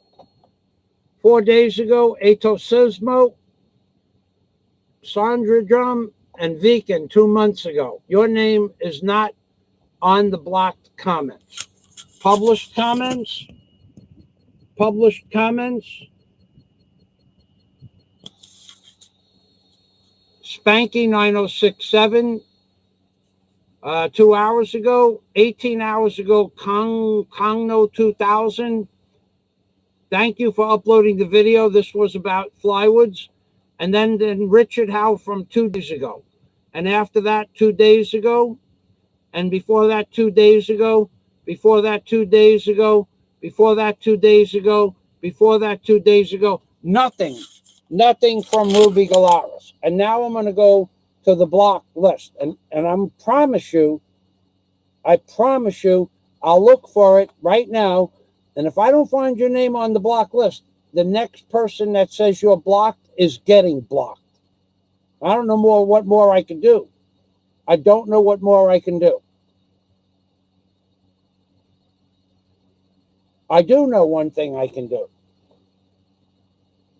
I could make you a moderator on my channel. Then you won't get blocked. But this is bullshit. Now I'm going to be spending 40 minutes plus looking for your name. Not your name, but Flywoods. 40 minutes. I didn't ask Flywoods to spend 40 minutes on his looking for my channel. And I don't really have anything that important to say to Flywoods that I didn't say already in my video. Something's fucking wrong, I agree. But this is the last time I'm going to check on this process.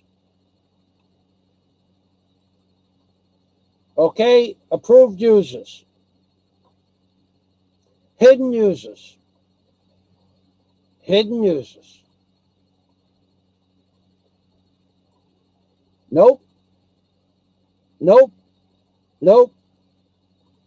Nope. Nope. Nope. Nope. Nope. Nope. Nope. Nope.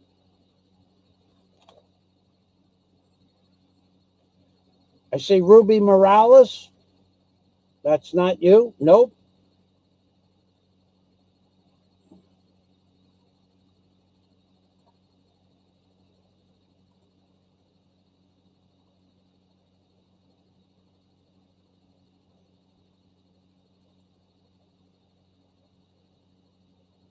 This is absolute bullshit. What a waste of fucking humanity. I could be outside working. I don't understand what is so important to contact me about anyway. There is nothing that really should be that interesting that somebody has to contact me. I've done this with Illuminati. I spent an hour trying to get his fucking name right on my Facebook page. That's a fucking hour that I wasted doing nothing just to get his name. And now we're going into 40 minutes with this and 40 minutes that I spend looking for Flywood and your name, and 40 minutes I could have been doing something constructive. It will never happen again. Nope. Nope. Nope. Nope. Nope. Nope. Nope. Nope. Nope. Nope.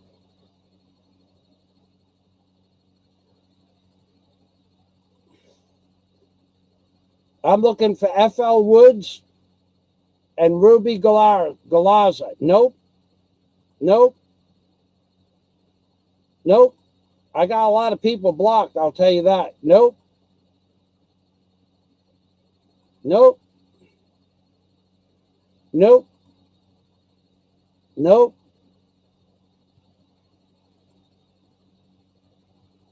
Nope.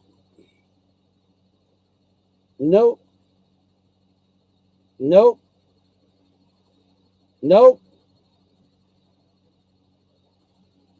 Nope. Nope. Nope. I'm halfway through. Nope. Nope. Nope.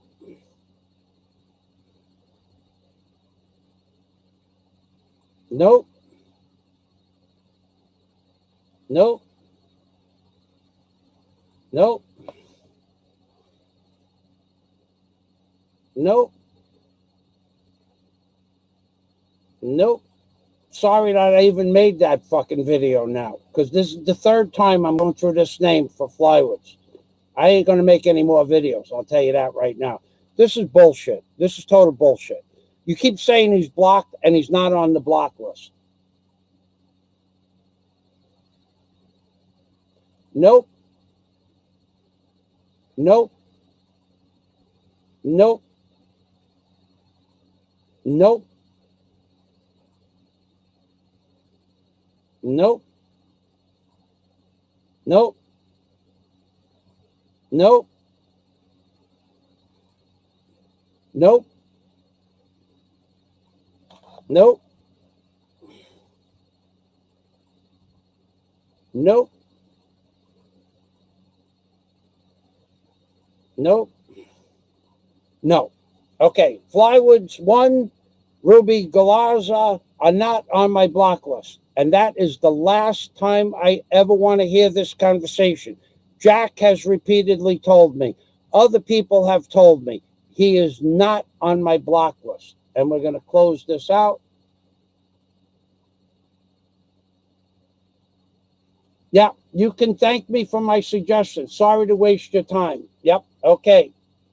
It won't happen again. Very nice. Very nice. Very nice. Go back to doing whatever it is that you do. Thank you very much for stopping by and thank me. That's it. We're done. Okay? How many times do I have to look for the same shit? And I'm not being mean to you, but I just spent 4 times I looked on the list. 4 times. What? Should I do it 5 times or 7 times? There is nothing. There's nothing that you can do or that I want you to do for me. Nothing at all. Thank you for stopping by. Thank you for thanking me. Tell Flywoods I always wish him the best of luck. I always liked him. I gave him the suggestions because I liked him. I didn't want thanks. I didn't want monetary refunds. I just wanted him not to get in trouble, period. But this is above and beyond the amount of time to do this 4 times, to do the same thing. Do you understand, Ruby Galarza, what it means to do something 4 times in the real world? Do you understand time, business, money, waste of time, business, and money? Do you understand that concept? You don't. Nobody here does. People in the Philippines, they don't understand that when you do something 4 times, that means that you make 4 times less money if you're working. If you made 1,000 pesos a day and you have to do something 4 times, you actually make 250 pesos a day. If it takes you 4 times longer, you make 250 pesos a day. That's 1/4. If I have so many hours to work during the course of a day, maybe I just want to do nothing for 20 minutes. This is 4 times I looked for this. I have read 20 comments. FL Woods is blocked. I keep saying he's not blocked, and I'm still here explaining to you that he's not blocked. Please stop sending me comments that he's blocked. I accept your thank you and good day. Good luck with your whatever it is that you do. That TikTok, it's called TikTok. I've watched exactly 4 minutes of TikTok since I was born. So go back to doing your TikTok, and I'll go back to doing my rants and banging my pot. Thank you very much for stopping by.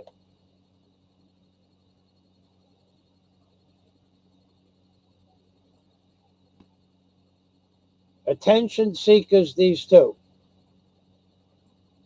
Thank you very much. That's probably true. Beat down or... Okay, so we're done. Everybody here understands. See, this is one of... I'm going to just go in one more thing about the people in the Philippines. They don't understand a damn thing. the people in the Philippines don't understand a damn thing about business, most of them. And I'm being serious as a heart attack right now. You get a guy that mixes cement on a finished surface, a helicoptered surface floor. And he mixes a pile of fucking mortar to put cement blocks up on the wall. And does he clean up the scrap off the floor? No, he does not. He moves 2 feet over to the right and makes another pile of mortar, sloppy shit on the floor. And at the end of the day, he leaves that on the floor. Instead of just spending about 3 minutes to scratch up what's left of the pile of mortar, they just leave it on the floor. And they'll do this until there's no more room on the floor to make a new pile. And then they'll go back to making it where there's already a mess. And then at the end of the job, when all the mortar bricks are up to the top of the 9-foot ceiling,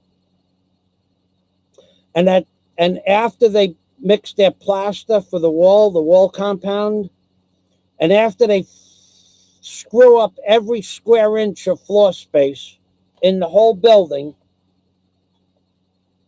what will they do? They'll put a man with a small hammer and a nail on a piece of plastic to chip the cement mortar plaster up off the floor. 2 men. How about 4 months of chipping for 2 men? How about 4 months of listening to 2 men chip plaster and mortar off the floor? Why? Because at the end of the day, for the 3 minutes it would have taken them to pick the scraps up off the floor, they would prefer to spend an hour and a half or 2 hours chipping that shit off the floor 3 months from now when it gets nice and hard and brittle and really locks into the base. And then they could do their tile work. So the man, 2 men at 500 pesos a day, 1,000 pesos a day for 4 months. That's 120,000 pesos per man per day. For the 120,000 pesos to clean up a mess that should have costed 1,000 pesos at the end of the day. They spent 120,000 pesos to clean up the shit. Because you people in the Philippines don't have an understanding of what time means. And I'm being an asshole and I'm being truthful. You have no clue. You don't care how many times you make the same mistake. To you, it just means tomorrow is another day.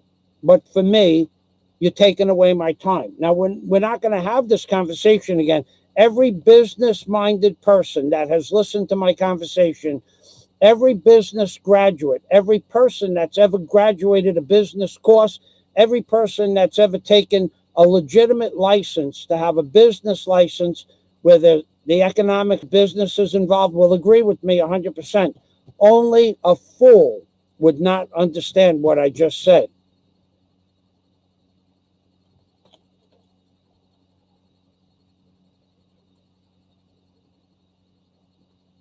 Now, what I've heard about TikTok, not to get off the subject, is I've watched a total since I was of 4 minutes of TikTok. For me, it serves no purpose. But I do know something about TikTok. The Philippines government, I read an article 2 months ago, wants to ban TikTok because it's destroying the fabric of the minds of the children and people of the Philippines. So for me, TikTok serves no purpose. If you can make money doing it and you want to do it, that's your prerogative. But I don't watch TikTok. And now somebody's saying that you come here for attention. I don't know and I don't care. Please tell Mr. Woods I've always liked him. Tell him I said thank you. And tell him I am never going to look for his name again in my block list.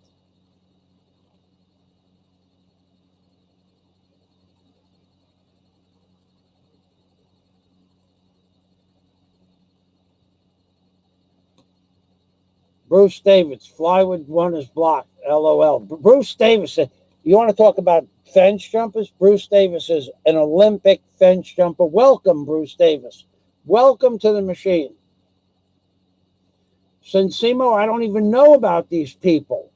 I always liked Flywoods. I always liked him. I know nothing about his girlfriend or TikTok, and nor do I ever want to know anything about it. I made a mistake. I got involved with something that I tried to help somebody out, and now I spent an extra hour now talking about it and looking for his name. I've already told Jack Thompson twice I looked because Jack is my friend, and now this is a third time afterwards, and now a fourth time. Enough. Enough.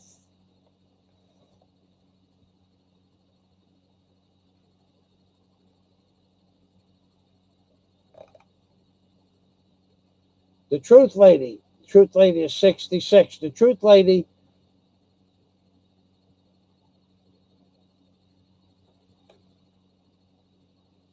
and I had a conversation this morning. She told me what's going on in America, but that's none of my business. I don't do political stuff anymore. Sensimo, my children do TikTok, which means it's for children. It's not for adults. It serves. I watched a woman burp, and it sounded like a man. That's the only thing I remember from TikTok. And I said, if this is supposed to be funny, for me, it's not funny. Okay, so we're done.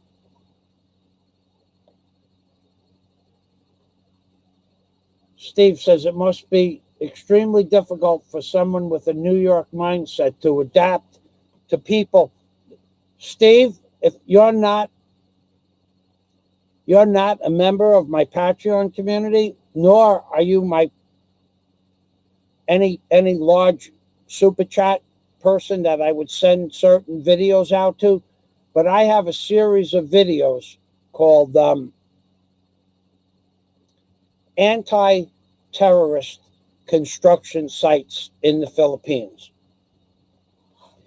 And if you saw how some of the construction sites in the Philippines are worked on a daily basis. This is not a construction site that was abandoned 10 years ago. How they work, you would say there's no way. You wouldn't believe it. So you're not a super chatter, and I don't care that you super chat me or not. You're not one of my personal friends. I see that you have some good matter once in a while, but you're not a member of my Patreon community, so you don't get to see the shit that they get to see. But they know what I'm talking about.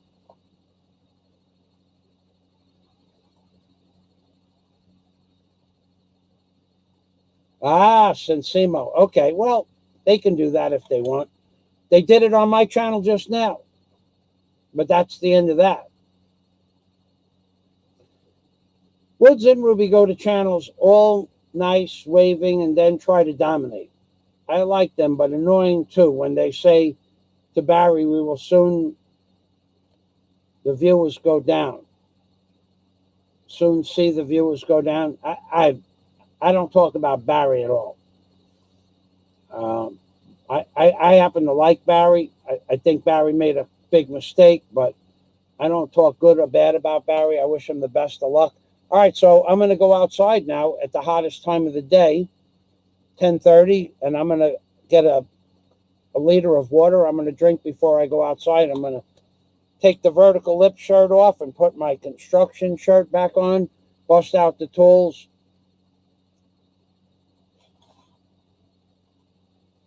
Thank you, Sensimo. Okay, so it's 9:38. So at 10:38, I'll turn the tablet on outside. That'll give me an hour to have a snack and get my tools out. This way you don't have to watch what I do. And it will take an hour. I'm also going to move the horses around because they're done.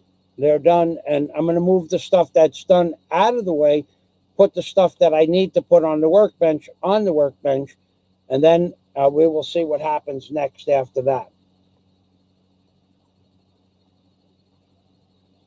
That's right. Barry is Barry doesn't bother me one bit.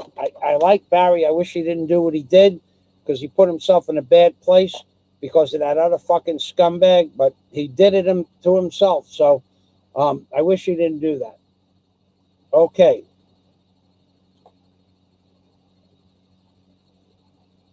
Okay, Pretty Boy Korkevic is saying, get the fuck off YouTube, Mike. You're finished with this vlog. In 5, by the time I get to 0, we will be done. Pretty Boy Korkevic is on the job. 5, 4, 3, 2. Pretty Boy Korkevic says, end the stream, and umping per me from Michael Fazio in the Philippines, baby.